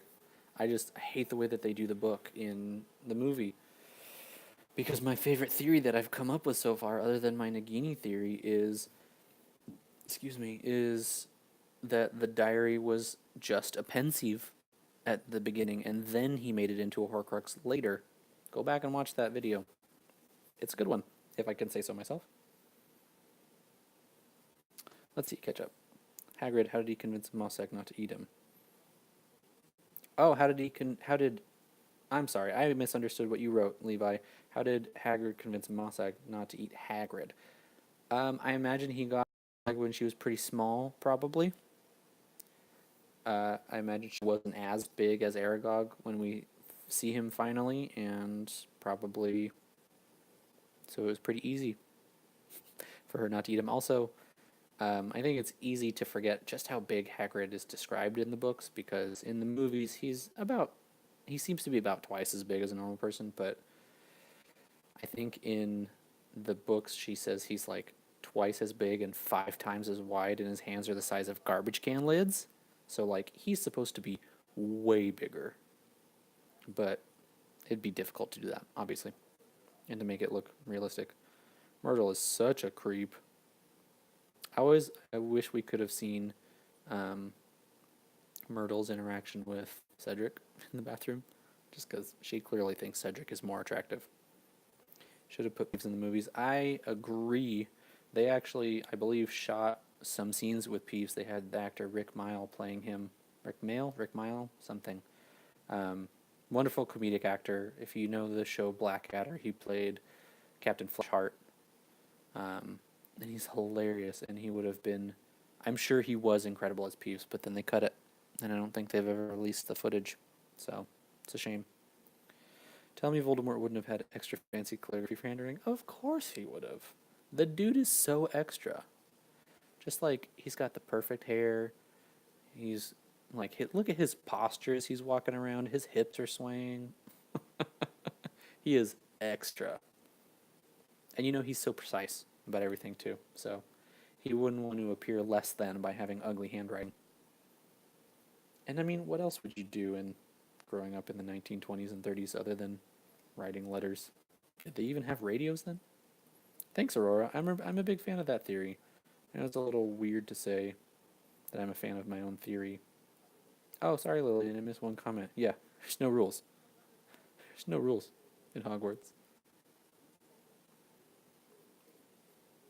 This is another moment that didn't age very well, where they have clearly a different actor playing young Hagrid, someone who's like actually 7 feet tall, as opposed to Robbie Coltrane, who I think is like 5'9", and he's not even that good of a physical actor, but they like make it so you can't see his eyes, so you can hardly see his acting, and then they dub it over with Robbie Coltrane's voice. It's just not a good moment of filmmaking, really.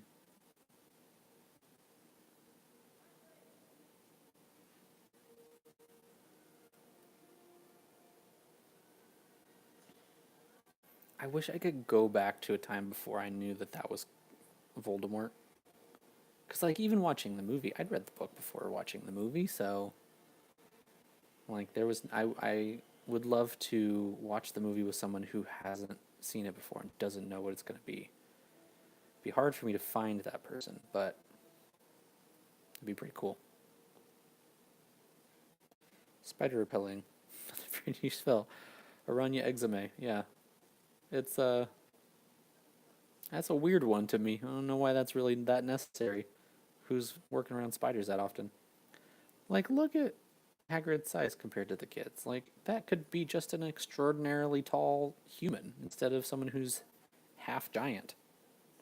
Okay.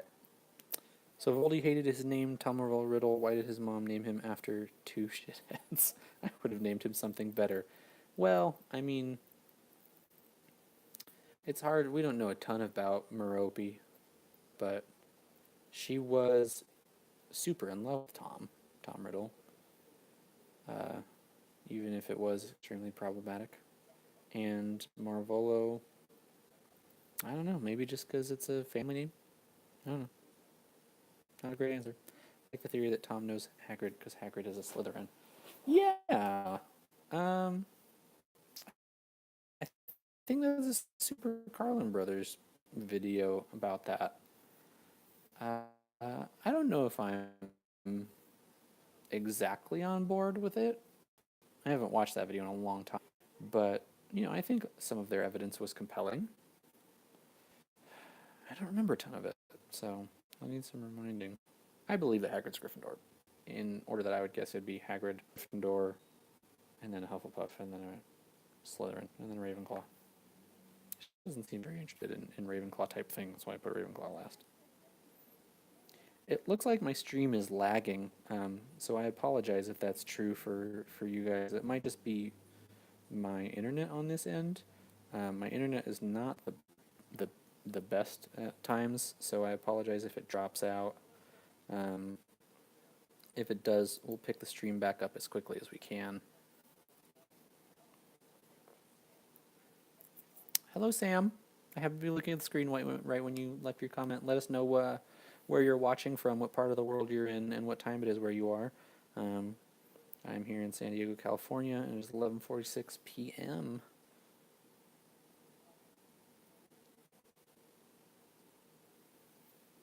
You can't cancel Quidditch.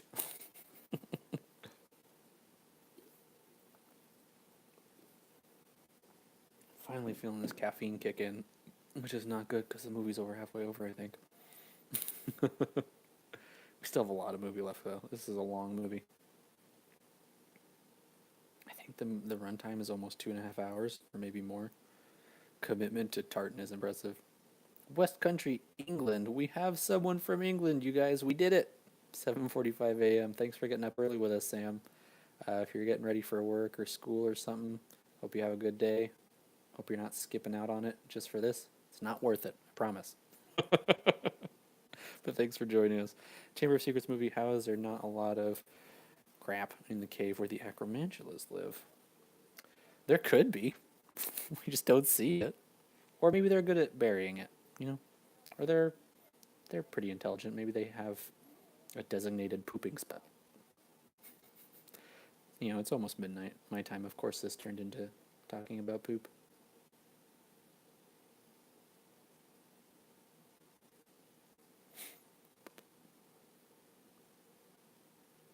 Oh, Ginny. So little justice for Ginny. Man, I just had a wave of tiredness come over me, guys, so sorry I kind of zoned out there for a second. Whew. Okay, perk up. Come on, Kev. Since when is Ron interested in following the rules? Also, I think it's in the book too, but I hate that line when Harry says, I think it's time to get my dad's old cloak out again. Like, it's so freaking on the nose. Oh.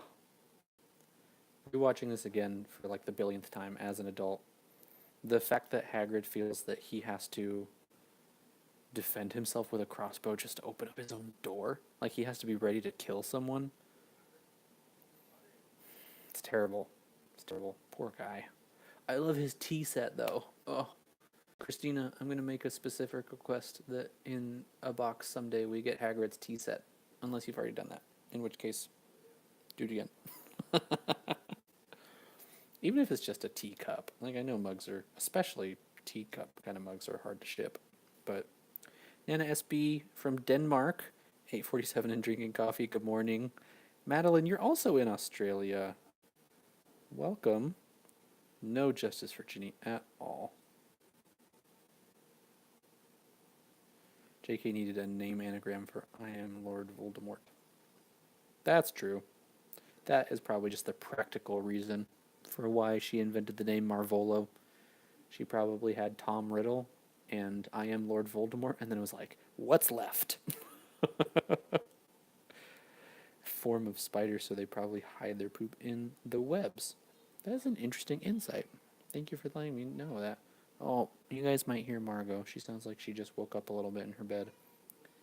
This is Margot's second night in a big girl bed instead of a crib, so it went really well last night. So she sounds like she might be talking in her sleep, actually. Let me know if you guys can hear her. I don't know. And some rock cakes. I have a video coming up where I'll be making rock cakes that you guys will see on Thursday, maybe? No, next Tuesday, so a week from today. Thanks for the support there, Brigitte. Volunteer to bubble wrap them. I mean, you gotta get them to me first, so you're gonna have to bubble wrap them yourself anyway, Christina. Oh, the bow in Lucius's ponytail.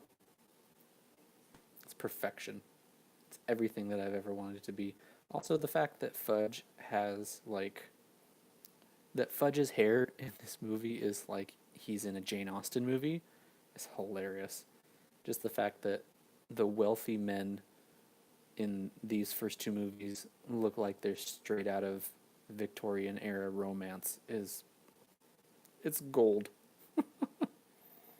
Lucius is a fancy man. Yeah, Margot stayed in her bed all night last night, Aurora. She did really well. When I went in there to comfort her this morning, she usually wakes up around like 7. Just she'll cry for a little bit for like a second and then fall back asleep. This morning she was crying that she wanted one of her stuffed animals, so I went in there and checked on her, and she had stayed in her bed all night. I was really proud of her. She's a good kid. Got to head to school. Have a good day at school, Sam. Study hard. Pay attention. Oh, you woke up as you headbutted the wall, Levi? That sucks. I used to talk a lot in my sleep when I was younger. My dad would tell me all the time that we would have like full conversations that I would never remember. And now Jess is the one who wakes up sometimes in her sleep and will say funny things. I'm sure I do it too. It's just she's a heavier sleeper than I am, so I might be talking to no one. A pinstripe suit, purple cloak, and a lime hat. Earplugs just to read that description. Lillian, you are hilarious. Thank you for the humor this late at night. Also, thank you for staying up since it's close to 1 a.m. where you are, right? Yeah. Colorado's an hour ahead of where I am, I think. So, thanks. I agree with you, Nana SB. Book Ginny is very cool. Book Ginny is my absolute favorite thing about the books. Well, I don't know if she's my favorite thing about the books, but she's my favorite character by far. If you don't know that by now, you haven't been paying attention. Fang. I just want to grab Fang's face and shake it. Just with love. Just grab his rolls and... Hagrid's attempt at a secret message is genius, and Robbie Coltrane, the great actor that he is, does it perfectly. Because, like, it's clear Hagrid aspires to be like Dumbledore. Like, he looks up to him so much more than I think anyone else looks up to Dumbledore, or especially more than he looks up to anyone else. So, in that moment that he tries to be like, I can help too. And really, his help is kind of more helpful. Because Harry just, almost by accident, remembers that Dumbledore says something about loyalty. Anyone wants to find some stuff. Ah, grim crack. Oh, solid dad joke there, Levi. I love it. Thank you for that one. If anyone wants to find some stuff. I mean, I bet Dumbledore had his line prepackaged for a long time, but Hagrid was like, "Oh crap, I gotta come up with something on the spot. Uh, uh, you can learn what you need to know in the forest." What? I didn't say anything. I wish I knew the name of the dog that plays Fang. I like knowing the names of animal actors, just because I feel like they deserve as much respect as anyone else does. Also, I never noticed that Fang is, uh, not neutered. Just noticed that, so that's a thing. Hey, kids who wants magic crack. Hi, Mega for Fun. Mega for Fun hashtag? Mega for Fun pound. Is that part of your username? I think it is. Welcome. Let us know what part of the world you're in and what time it is where you are. Thank you for staying up later, getting up, and a lot of fun with you guys. I do have one of my normal filming lights on, so it feels a little brighter to me. So my brain kind of doesn't know what time of day it is. And I think I'm benefiting from that. A few dogs. That makes sense. Kind of like kids. You don't want to overwork them. It's one of my favorite things when you see a dog in a movie and they're being told to be all scary and angry, and you see their tail just wagging because they're like, I'm doing such a good job at being scary. Who does the dad say? What does the dad say to a 2-year-old Voldy? Got your nose. A boarhound is a fake breed. I did not know that. Fool in man's shoes. Yeah, me too. I did not know that. It sounds like it could be real. So are you saying like it's a breed that J.K. Rowling made up, or It's like a misconception about a real breed that we have in the real world. Hello, Aragog.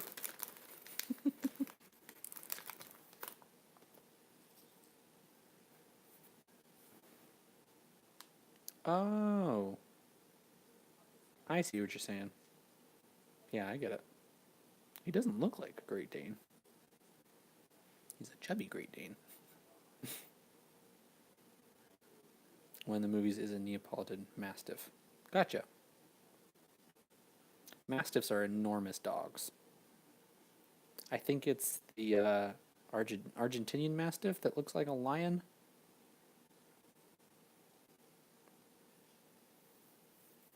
You guys, Christina knows so much about so much stuff.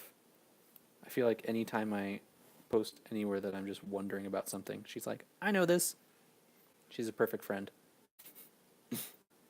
Tibetan Mastiff, thank you. They are huge.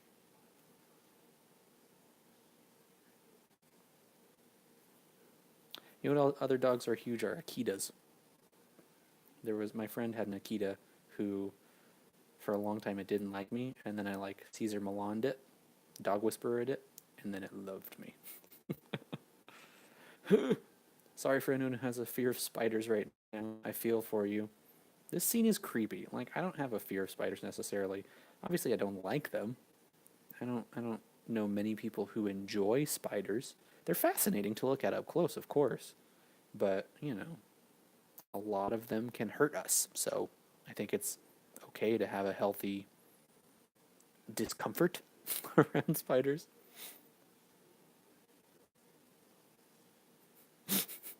I'll handle the math questions, Christina. I loved math in high school. I was a total nerd. And then I found the arts and I said, math sucks. No, that's not true. I still love math. My name's Harry. I'm a wizard, but I'm going to hit the spiders in the head with this lamp. And I'm not going to hit him very hard. How old is Dobby by the time he dies? I don't know. When he dies, he was in his late teens. Yeah, someone look that up. See if there's information on that. See if Pottermore revealed anything, or maybe on the Harry Potter wiki or something. The car. It's less of the video I did on this chapter really was less of a theory and more, literary analysis, but it's one of my more favorite videos. Depression and anxiety play a big part in my life in multiple ways, and so any chance that I get to analyze this series that we all love so much to try to help us with those things, not only does it feel like it's a very important thing for me to do, but it is definitely something that I am passionate about and have found, ironically, great joy in talking about depression. How is this spider not cutting off Ron's head right now? Like, you would think enormous acromantula pincers would be way more dangerous than just like a strangle hug. I don't know why I love it so much, but the fact that Voldemort and company set up shop in the glade where Aragog and his family used to be is so neat. It is kind of neat. It's probably a really convenient spot. Like, they can hide a little bit. I assume that Death Eaters like dark spaces, just like acromantula do. So that makes a lot of sense. Thanks for joining us, Levi. If you're good to bed, then have a good night. Naturally gifted battle wizard. There is a very good reason Harry is not a Ravenclaw. It is. I think that's a kind of typical Gryffindor trait, is to just follow your instinct instead of making the smart choice. Instead of thinking for half a second and making the smart, more effective choice, but just like doing what comes to you. And if he thought to hit the spider in the head with a lantern instead of using his wand, good for him. It didn't work really, but it worked on 2 spiders. So at least there's that.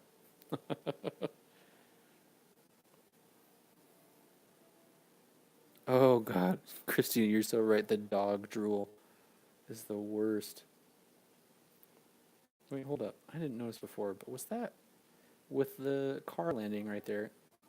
Could anyone notice? Was that CGI or was that like a miniature that they filmed and then resized? I don't know. It never looked odd to me. It's never something that I paid much attention to because it only happens for like a half second. I would love to have. Oh God, can't lean very far back with this. Oh, I've been sitting in the same spot for so long. My tailbone is starting to hurt. I just saw because it's behind. The stream is a little bit behind. I just saw the headphone pull moment happen. That was funny to watch. Hopefully I fixed the framing a little bit better. The car going feral is, I agree, it's one of my favorite things. And it's like it has so many hero moments too. It's not the last we'll see of that car. Yzma from Emperor's New Groove voice smash on that. Oh, Lillian, I think we would be like best friends if we knew each other in real life. You are cracking me up.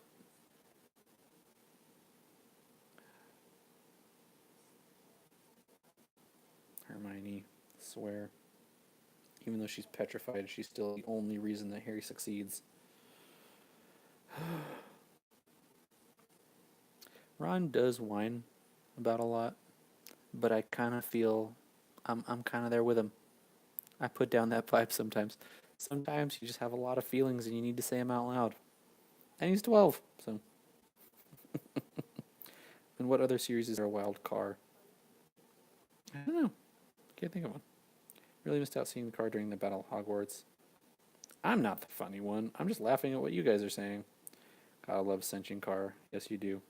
Sorry, guys. I keep noticing, at least while I'm watching the stream, that it looks like the quality is not the best. So I hope it's not too bad for you guys. Pipes. I'm just gonna let that one sit. The elf's always alone in the house. How do they breed? Can't imagine seeing mother prove a pregnant house elf, and if you have a male elf, does the line die? That is an interesting question. I don't know. It seems like I might talk a lot about how different creatures breed throughout the series. Thank you guys for keeping commenting on the movie because I've realized the more tired I get, the less I'm paying attention to it. Just enjoying talking to you guys. Oh my god, the design of that page. I hate it. Why did they put a picture right in the middle of a block of text and then move the text like line across? Just put the text on one side of the image, one side or the other. Don't put text on both sides. Sorry. The car is very loyal. I think it's like, it's kind of like an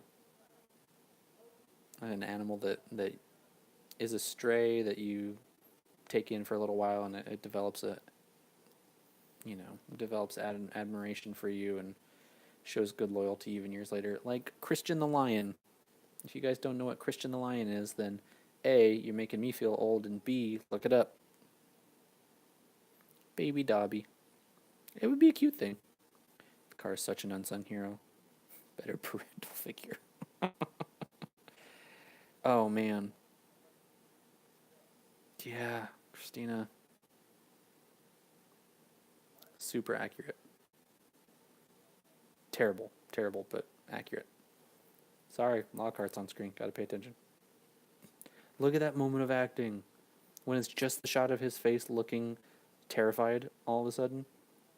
And Lockhart has no lines. Kenneth Branagh is so talented. He does so much by doing so little, you guys. Getting ready. You can just see that there's so much bubbling beneath the surface.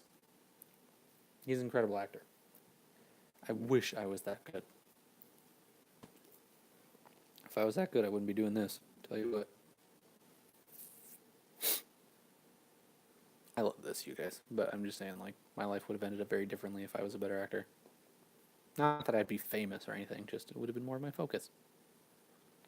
Poor Ron. Like the pain he must be feeling. The fact that his sister is in such danger.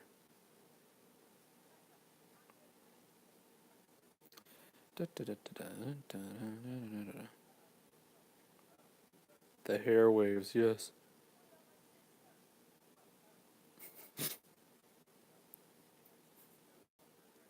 Bye, guys. Gotta go.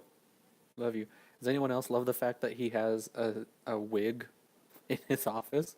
So, like, if this isn't his real hair, this is his not his real hair. He just has an incredible wig maker.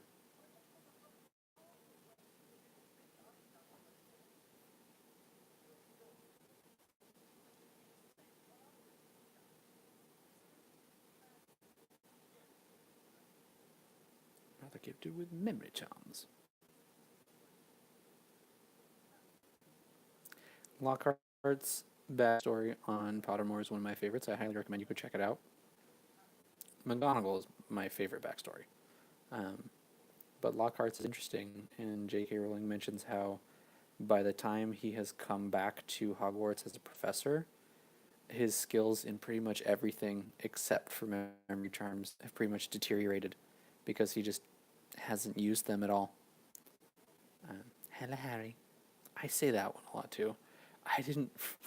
I always forget how many of the quotes I use regularly come from this movie. And the one that I use by far the most is going to be coming up soon. My toilet. And this scene is the entire basis of my parody. If you guys haven't seen my parody of the song Michael in the Bathroom from the musical Be More Chill, please go check it out. I'm so proud of it. It's, I think, some of my best work that I've done. I think it's funny, but also sad.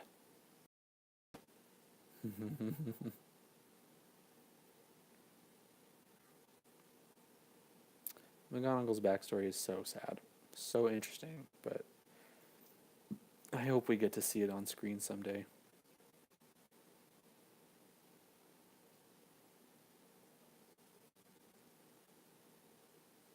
It's it's really hard for me not to sing it right now, my parody, but you know, I don't want to embarrass myself any more than I already have. It's hard not to just watch myself from like 10 seconds ago down here. So, Christina, to be fair, Phil does have one job, but he is one man to clean an entire freaking castle. Although, hold on, interesting. The later books do suggest that the house elves also are involved in cleaning because they stopped going to Gryffindor Tower because Hermione keeps leaving them closed. So, really, like, what is Filch's job? Just like, is he just one member of the cleaning, the janitorial services department, and he does it much worse than the house elves?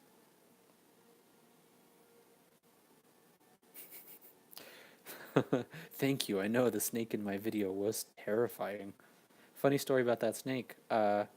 We went to Walmart to try to find a toy snake, and we were walking all through the toy department. And they didn't have any toy snakes for some reason. Not, at least not what I was looking for. I was looking for like a bright, colorful, stuffed animal style toy snake, and all they had was this tiny like red snake that was like this long. Sorry, I had to balance my computer there as well. And it like looked too realistic. It wouldn't have been funny. And then just on a whim, I was like, why don't we just check the dog section, see if they have any dog toys that are it? And then that was there. So that's a dog toy. But it worked, and it was exactly what I was looking for. And thankfully, it had yellow eyes, just like the basilisk. Really quite filthy down here. That's not the line that I quote most often, but is still coming up. Hogwarts bouncer.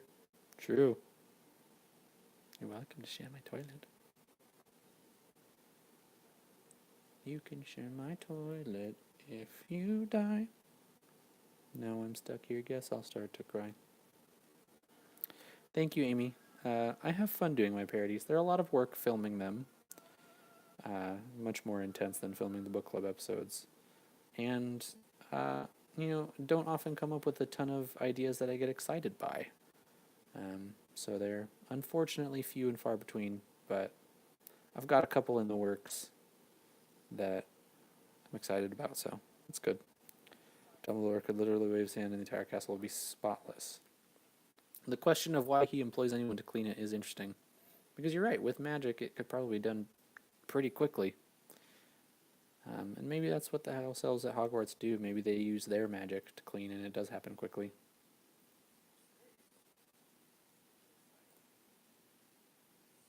Thanks, Captain Obvious.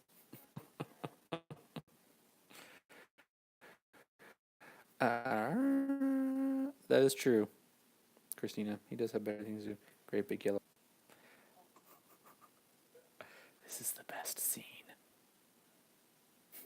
He's so proud of himself when he gets up, having snatched a wand from a 12-year-old.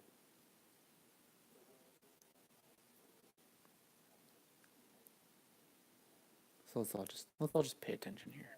Let's all just watch this wonderful moment of brilliance from the great Kenneth Branagh.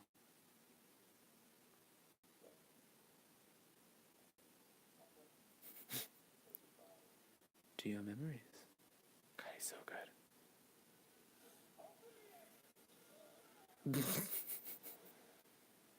He hits that wall hard. Like he should have had some physical injury too from this instead of just wiping his own memory. Tragic story, by the way. Like I know he kind of deserved it. I don't know. I don't know if I can say he deserved it, but he deserved exposure at least, being exposed. But the fact that he ends up in St. Mungo's for the rest of his life in the psychiatric ward, like it's really sad. Here we go. Hello.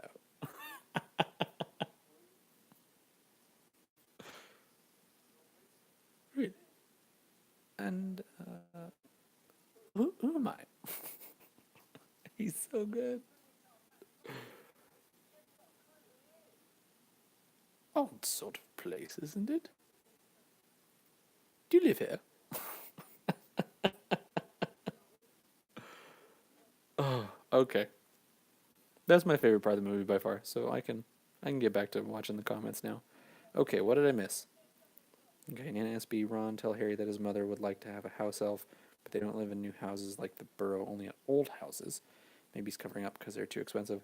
Yeah, I mean, that might be part of it. It does also seem like house elf ownership tends to be tied to wealth, and tied to status, not necessarily just that they are expensive to buy, but I think it's you can look at it as comparable to, I mean, obviously comparable to slave ownership in the United States up until that was no longer a thing.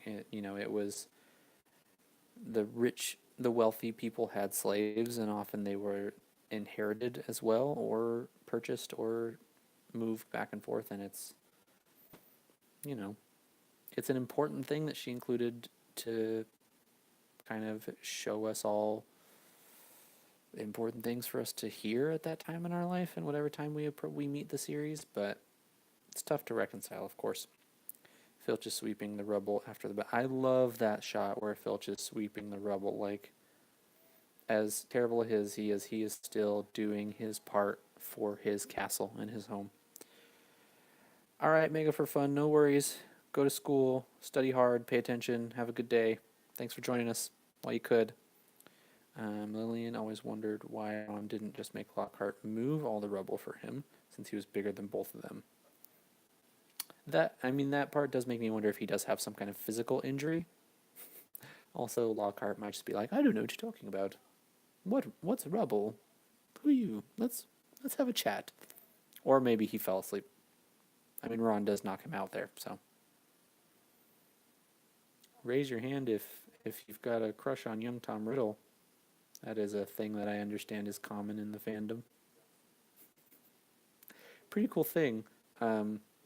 This actor that plays Tom Riddle's named Christian Coulson, and he was in a play here at the Old Globe in San Diego recently. I didn't see it, but they were definitely using that as promotion for the play. it would always say Christian Coulson from Harry Potter and the Chamber of Secrets. Da, da, da, da, da. Another reason they're not Ravenclaws, of course, is that, but also kind of poetic justice. How many people are there because of him? Yeah, it's true. Julie Fair. What time is it where? It is 12:16 a.m. where I am in San Diego, California. So it's pretty late for me.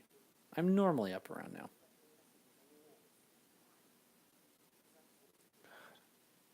Even though this is the longest movie and they cut the least out of any of the movies, like they still are just flying through everything. Like they include basically all the major plot points and don't really change much around in order to make it work for time. But yeah, they're just flying through everything. Like Harry not understanding that Tom Riddle's someone to be suspicious of in the chamber for like an embarrassingly long time in the book is like, it's good. It's a good device. It's just like, come on, Harry. Can't tell? Rubble on the double. Lockhart, why didn't you just become an Obliviator if you were so good? That's a good question. I was trying to think about it for a second, but couldn't come up with anything.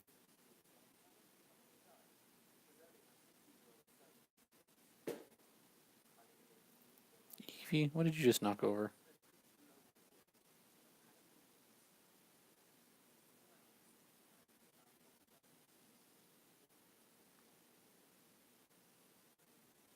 Clearly, this is not a trait that every Gryffindor shares, but Harry is so unafraid to just call people out when they need to be. It's an admirable trait, but it does get him in trouble a lot. That's interesting, Aurora. I haven't heard many people say that they like any of the movies better than the books. Um, I mean, clearly, I love having as much information as possible, and that's why I have a theory channel.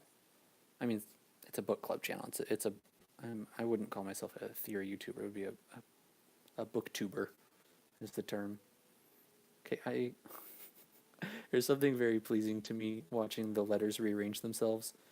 Um, just because I try to do it in my head all the time, and I always lose the patience of arranging the letters. You're the heir of Slytherin. Took you long enough, Harry. Everyone else figured that out by now. Not really.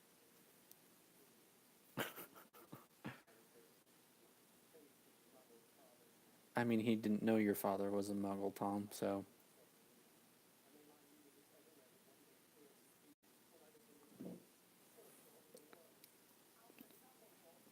Yeah, and then you called your followers the Knights of Walburga at first, you idiot. I'm Harry Potter, and I just repeat the things others have said. What movie or book? Oh, sorry, there were more to. Was Ginny hovering to write on the wall? That's a very good question. Uh, I guess with Tom Riddle kind of like possessing her body, maybe he could have made her float. I don't know. It's possible. Or like made her skin sticky to stick to the wall like Spider-Man. An old hat. Tom Riddle's great downfall, both as Tom Riddle and as Lord Voldemort, is a lack of ability to understand that sometimes someone might have a better plan than him. And it's it's kind of like a Macbeth story where it's ambition and arrogance that are his ultimate downfall.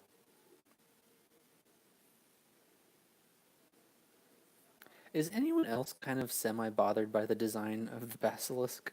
Just because, like, the basilisk's face is kind of tiny compared to the rest of its body. I feel like its eyes are, like, not quite in the position that they should be, so it kind of looks like its face is too small for its head. Is that just me? Sorry. What movie or book is my favorite? I have different answers to both. My favorite book currently is, I think, Goblet of Fire. I'm a huge fan of Ludo Bagman. So I'm really sad that he's not in movies. My favorite movie right now, I think, is Order of the Phoenix, just because, well, three reasons. Imelda Staunton's performance as Umbridge is iconic.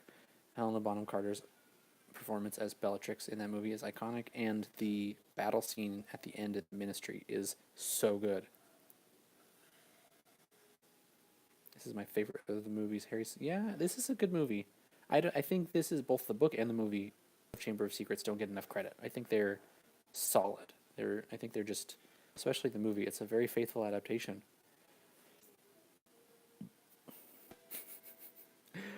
Lillian hadn't noticed that before, but he does describe Tom Riddle as handsome a lot. Maybe that's why we don't hear about Dumbledore that much. You look in Lockhart's mind and find the innocent one, recall their memory through the years. Yeah, that makes sense.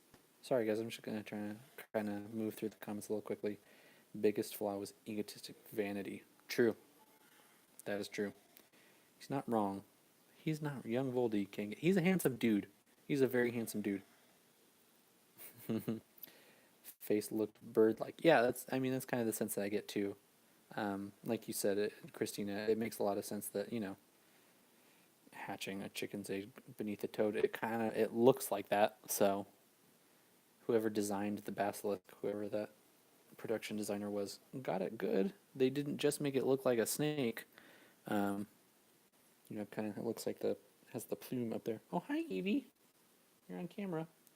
This is Evie, Minerva, Princess of Darkness. She's blind, for anyone who didn't catch that earlier.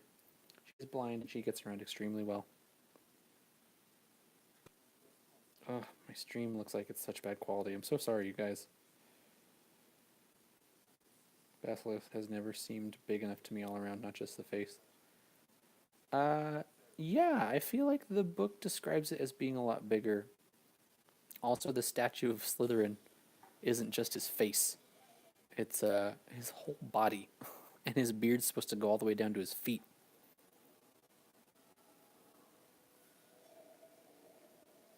One of the most frustrating things for me is when I'll have an idea about a theory and I'll think that I've heard it from somewhere before, or it'll be an extension of another theory, and then I go on Super Carlin Brothers channel and find that they've done it already.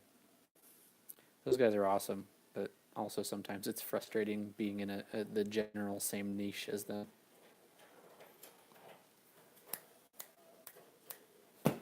Sorry guys, trying to get you to stop scratching. I think threw a pillow. Not at her, but to make a noise near her to get her to stop. 322 in Maine. Thank you for pushing through. I appreciate you staying up with us, Charlie. Oh, Beef. Christina, is your cat's name really Beef? Or is that short for something? Because if so, that is my new favorite pet name. Except for seeing really dumb dogs named Bruno. I like to imagine that all really dumb-looking dogs are named Bruno. Like pit bulls or boxers that look like dum-dums. Just call them Bruno in my head. Oh, yeah. My little Evie. Blind basilisk. She does not kill you by looking at you, though. So, well, once the basilisk is blind, it doesn't kill you by looking at you either. So, she's a sweet cat. She's a very friendly girl. And totally unafraid for being blind.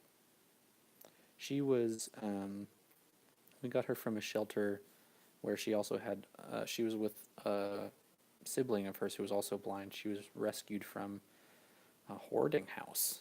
This woman in East County, San Diego, had 120 cats in one house, and a lot of them were blind because of inbreeding. A lot of them were saved. So when we were searching for a new cat to get, we were seeing on a lot of different websites just a lot of blind black cats, and we were like, what's going on? That's what was going on. Beef Wellington. That is my official new favorite name for any animal. Is he fat? I hope he's fat. I'm surprised that our numbers of people watching has remained relatively consistent. I'm a huge fan of chubby animals. Obviously not with them being, unhealthy, but They're so cute when they're fat.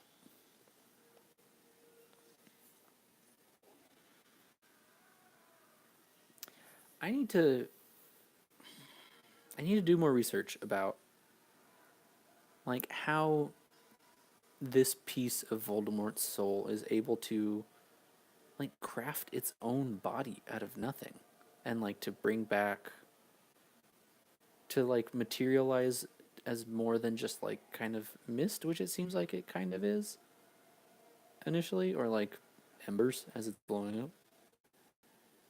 I need to do more research about that because like it's not like he just is stealing Ginny's body, but he's stealing enough of her life force to come back as a new body. If anyone has any ideas, please let me know. Hello, Wario Land Gold Pyramid, my favorite username that has come through so far. We're talking about the movie. We're watching the movie at the same time. We're close to the end of the movie here, so the stream's going to be over soon. Did you ever hear the Tumblr theory? The page you see Malfoy ripping out is the page Hermione's holding in the hospital. And she doesn't know it was him, and he was secretly remorseful. No, I don't. I haven't seen that. I'll have to look it up. I'm intrigued by it at first. It does worry me that it's going to be a Dramini ship, which I'm not on board with. Not on board with that ship. How about the video games? I like a lot of the video games. I like the later games.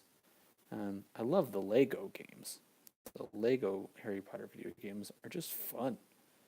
Do you guys see that leaked trailer for the Harry Potter RPG that's gonna be coming out in like a year? Because that looked like it's gonna be the coolest game ever.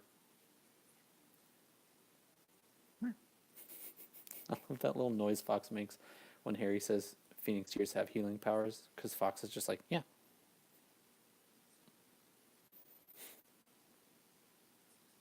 You guys, this is the moment that I like to point to the most, or the experience that I like to point to the most for why Harry and Ginny make sense as a couple. Anytime people try to hate on Harry and Ginny getting together as just like, oh, of course he had to marry into the Weasley family, so that's the way she did it. Like, no, they're the only two people that could possibly understand each other because they both have encountered Voldemort in those extremely intimate ways and have experienced being controlled by him. So they're really the only people that you could be around for the rest of your life, is someone that understands that experience. Explosions. Okay, what if Hacker's teaching and said, "Are we already kids?" One Muggleborn said, "I can't hear you." Aye, aye, Captain. Hannah, get to your lectures. Don't skip school for me. Oh, it's not worth it. Oh, thank goodness, Lily. No Hermione. I think people who ship Draco with anyone just do it because they think Tom Felton is cute. I think that is mostly why people ship Draco with anyone.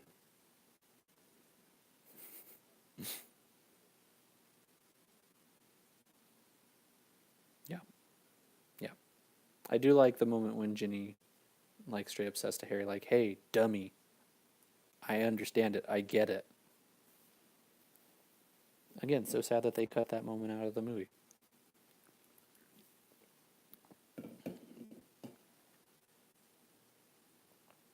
I've probably watched like a third of the movie.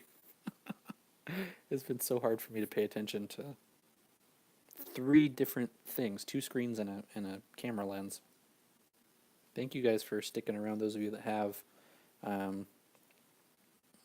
Can't think of... I think Aurora, you've been here since the beginning. Christina, you've been around since the beginning. Charlie, you as well. Loretta, I think you've been around a while. Lillian, you've been around a good while. Anna SB, Mega for Fun. Thank you guys. Thank you guys for joining me. I really appreciate it. This has been a lot of fun for me. Next time, I will probably not do it on a Tuesday, which bothers me for the inconsistency of it, but so that we can do it at just an easier time. It's hard though, but on a weekend it would be easier because people wouldn't have work to get to or school to get to or have to go to bed necessarily, so. Ah, yes, it is the annual teaching of values and explanation of things that happen and withholding of information that happens at the end of every school year between only Dumbledore and Harry.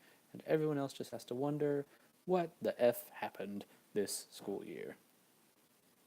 I would love to hear some of the rumors that would spread about, like, what the truth was. Because I know, like, in the first movie, Dumbledore says, like, it's perfect secret, which of course means that the entire school knows. But, like, what do they know? What are Fred and George saying?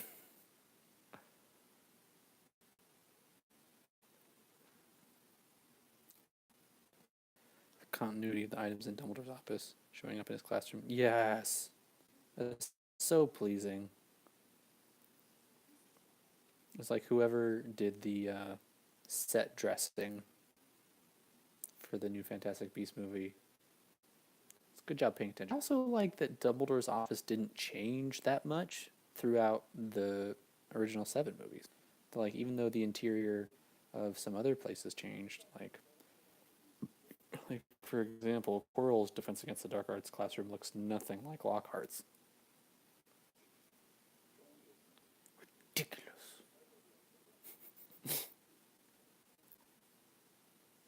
I love that Dumbledore just calls Lucius out straight to his face. And it's just like, you're a bad person. Do you guys know that this lighting on Jason Isaac's eyes is a total mistake? It was not on purpose. He just walked right into that spot. And they were like, oh my god, it's perfect, don't move.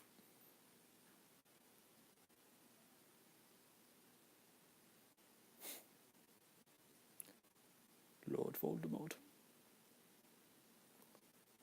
Yeah, I think weekends. Bye, Mega, for fun. Have a good day at school. Don't be late. Go fast. I think weekends would just work better in general. Amy, thank you for hanging out with us too. It's been fun. Just the discussion is what I love. You guys know that. Yeah, Hannah, you get to school too. Don't be late. It's not worth it. Your education is far more important than this next, 15 minutes of entertainment? So, take care of yourselves. Exceptionally sticky blood-soaked sword. Oh, and grab it by the sharp part, Harry. God. As a Boy Scout, that part bothers me to no end. Unsafe handling of blades is one of my biggest pet peeves. Films 2 and 3, there are no reason why Harry likes Ron. They give all of his good book lines and other character lines to Hermione. They give so much of what... Sorry. Got to interrupt myself because of that line. If you don't know the Don't Worry, I Will Be, Daniel Radcliffe improvised that line on one take. They loved it so much. And so they were just like, that's it. Do it again. Daniel Radcliffe talks about it a little bit in an interview with J.K. Rowling where he says, like, in the first movie, he was very sure to stick to his lines. But by the second movie, he was starting to feel like he was a bit of a pro. And so he would come up with things every now and again. Because, on a movie set, you do 20 takes of the same line over and over again.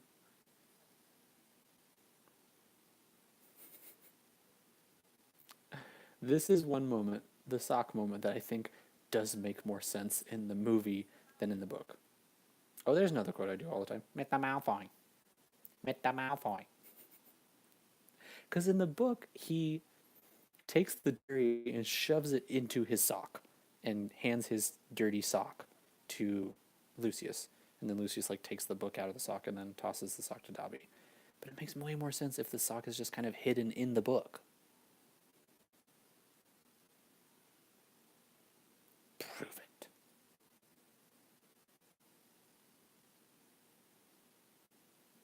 Yeah.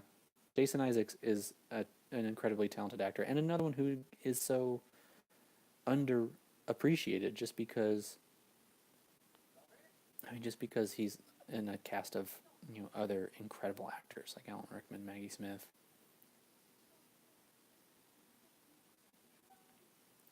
Dobby is free.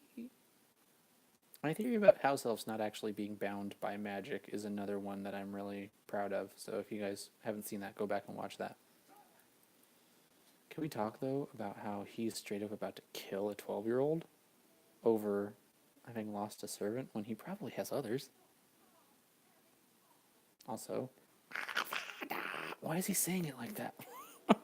Why is he, like, choking while he's trying to kill him?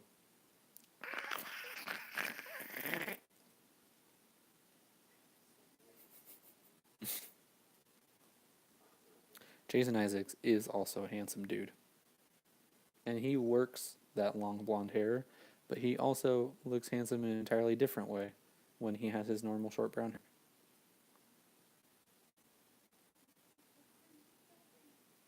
We listen easily. Thank Wizard God. Make the mouth point. Oh yeah, I forgot about that. I didn't know you could read line. Yeah, I heard Tom Felton talk about that once. Yeah, he forgot his line there. And you can kind of see it in his eyes that you can see a little bit of panic. He's like, I didn't know you could read. Sometimes kids can be brilliant. Hello. I love John Cleese so much. Raise your hand in the chat if you're a Monty Python fan. Or, even better, a Fawlty Towers fan. Any Fawlty Towers fans out there?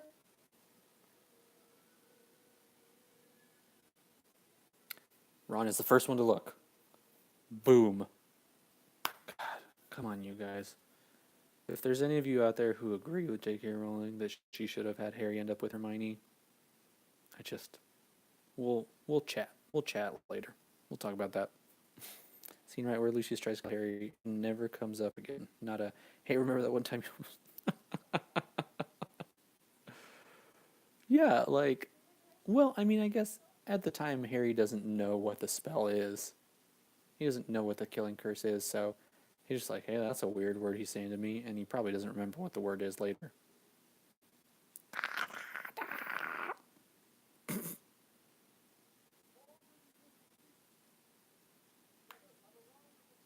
Yo. Finally, the appreciation for Sprout and Pomfrey. And look at sweet Professor Sprout. She's like, you can tell she doesn't think she deserves it, but she so does. Her little, like, thank you. She's so cute.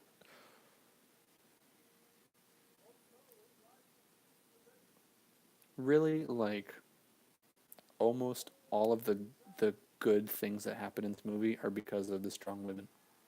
Because of Ginny, because of Hermione, because of Professor Sprout, Madame Pomfrey, McGonagall. Like, this is a good book to be a good example for young women.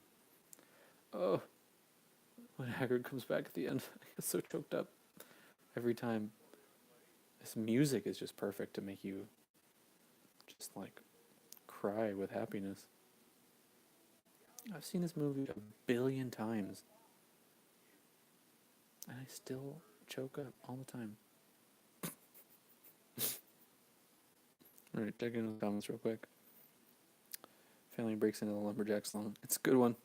Whole reread to prepare for the Christmas of Ron versus Harry with Hermione. Love it. Poppy and Pomona. Like, I just hope that they are just at least the absolute best of friends, and they just, like, go out to tea together, and I don't know. I just hope they're like the two fat ladies on that cooking show from the 90s, which was a fantastic show. Pro Ron, heyo. Right? Was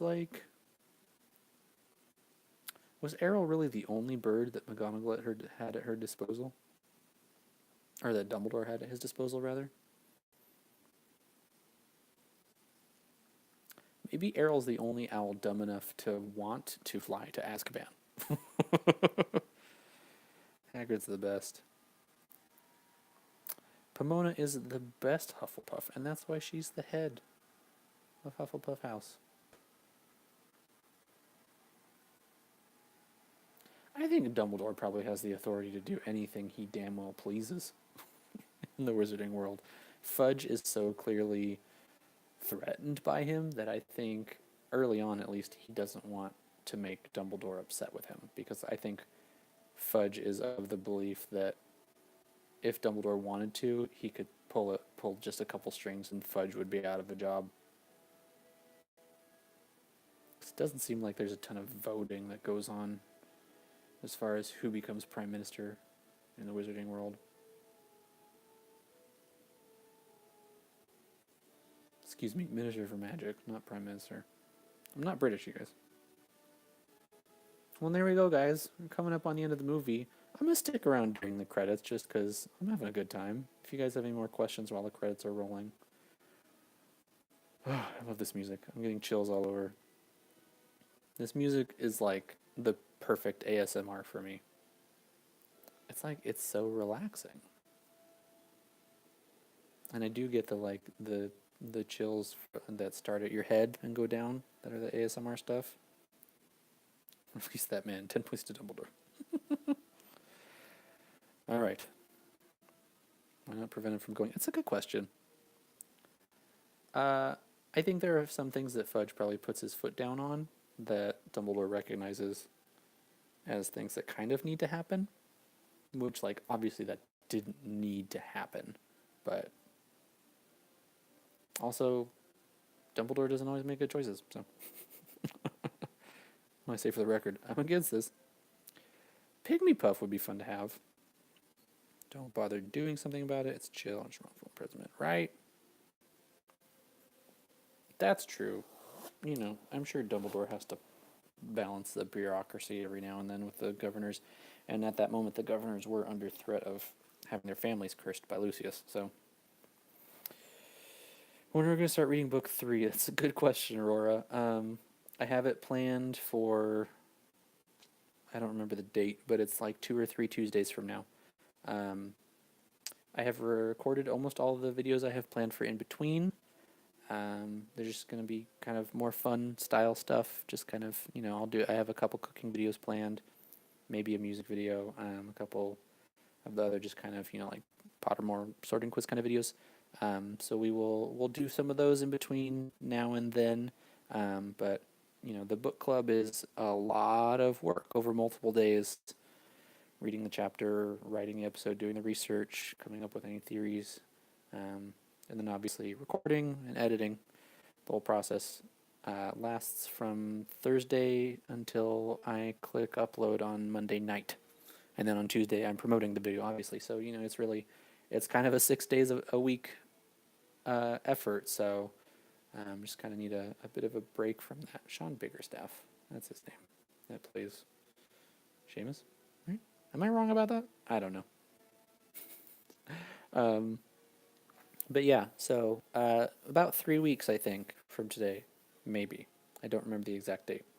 But you guys will definitely know. It won't be a surprise. He doesn't in the book. He sends an owl to the minister. That's true. That is a good point. Fudge needs Dumbledore. Headmaster gives him advice how to rule the Wizarding World.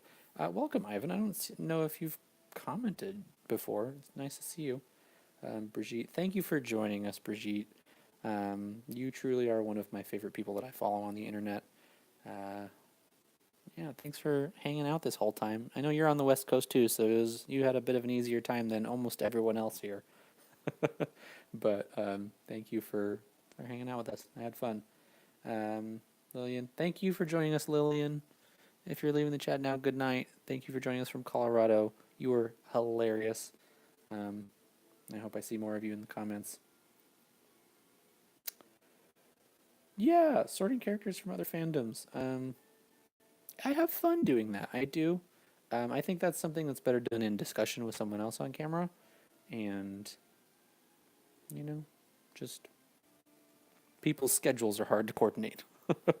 Plus, that's also something that the podcast Fantastic Geeks and Where to Find Them with Tess and that's kind of their thing. They've essentially become a sorting podcast. So, yeah, I'll think about it. Bigger staff is Oliver Wood. Thank you. Yes. hilarious coincidence, the two last names there, and also that he is like the most universally lusted after. Amy, thank you for joining us as well. And yeah, thanks to everyone in the chat for just being kind to each other and having fun. And yeah, just creating good guys. This is really the aspect that I do love the most of doing all of this, is getting to chat with you guys. And this was, uh-oh.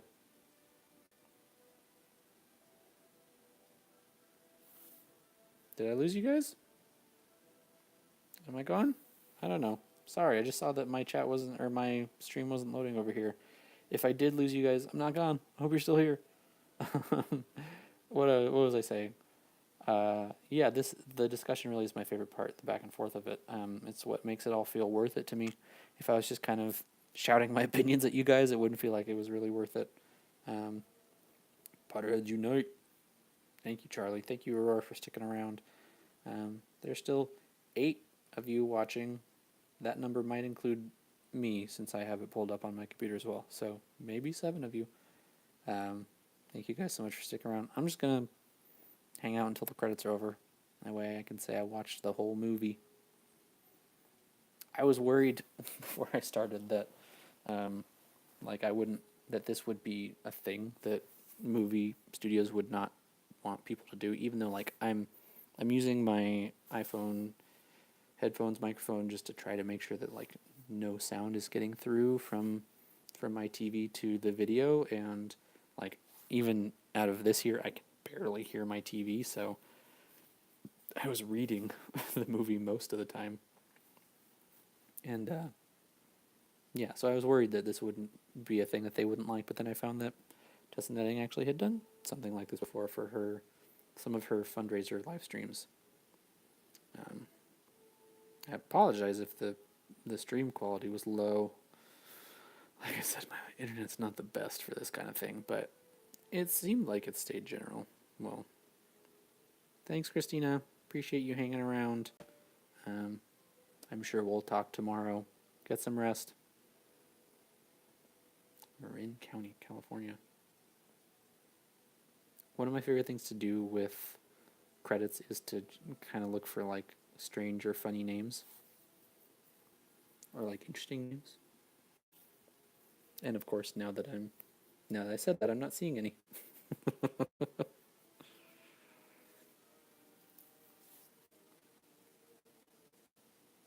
Yep, not seeing any. I'm tired. Yeah, Aurora, I think you're right about that. Just as I'm not I think it's okay to react to trailers and things like that, just because they're generally short form and meant for promotion anyway. And if you are commenting on criticizing, analyzing, that kind of stuff, fair use laws in the United States, it's okay to use a certain amount of a work of art that someone else has copyrighted. So that's how theory channels can get away with using movie clips, because they are technically commenting on the movie clip. But if I were to have the movie picture in picture here somehow, then it wouldn't be. I'd technically be streaming the movie in its entirety, and that would not be okay. At least I assume it wouldn't be. I'm pretty sure it wouldn't be.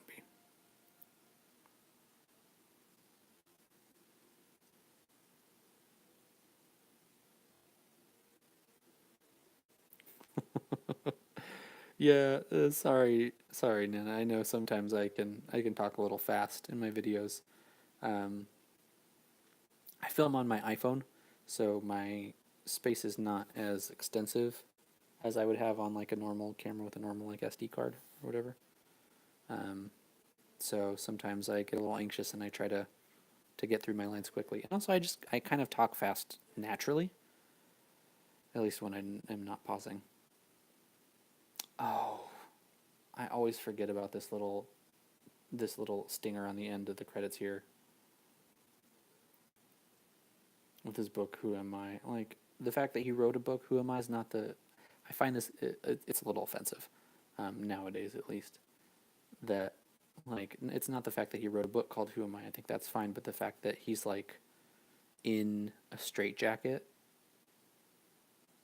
like, tied up in a straitjacket, and it's kind of used as a moment of comedy, it's, like, it's problematic.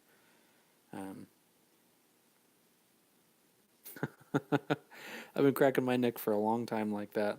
It's created some problems, but it also helps relieve the problems. All right, guys. That is the end of the credits, so I think I'm going to say that's the end of the stream. Thank you guys so much, those of you who are still here, for joining me. I had a lot of fun. I hope you guys did too.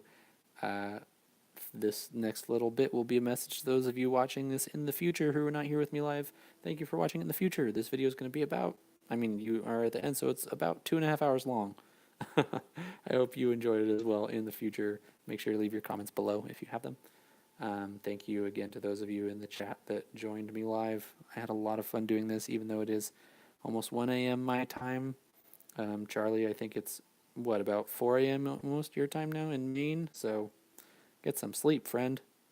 Yeah, thank you to everyone who's still here. Amy, Charlie, Nana SB, Aurora, anyone else that I missed because you didn't leave a comment. But yeah. Okay, I will have a video coming out on this coming Friday. So I just want you to, like, there still will be a lot of content in between now and the start of book 3. But it's a lot of content that is easier to film, easier to edit, takes less time to produce. So yeah, thanks guys. Depending on what part of the world you're in, either good night or have a good rest of your day. See ya.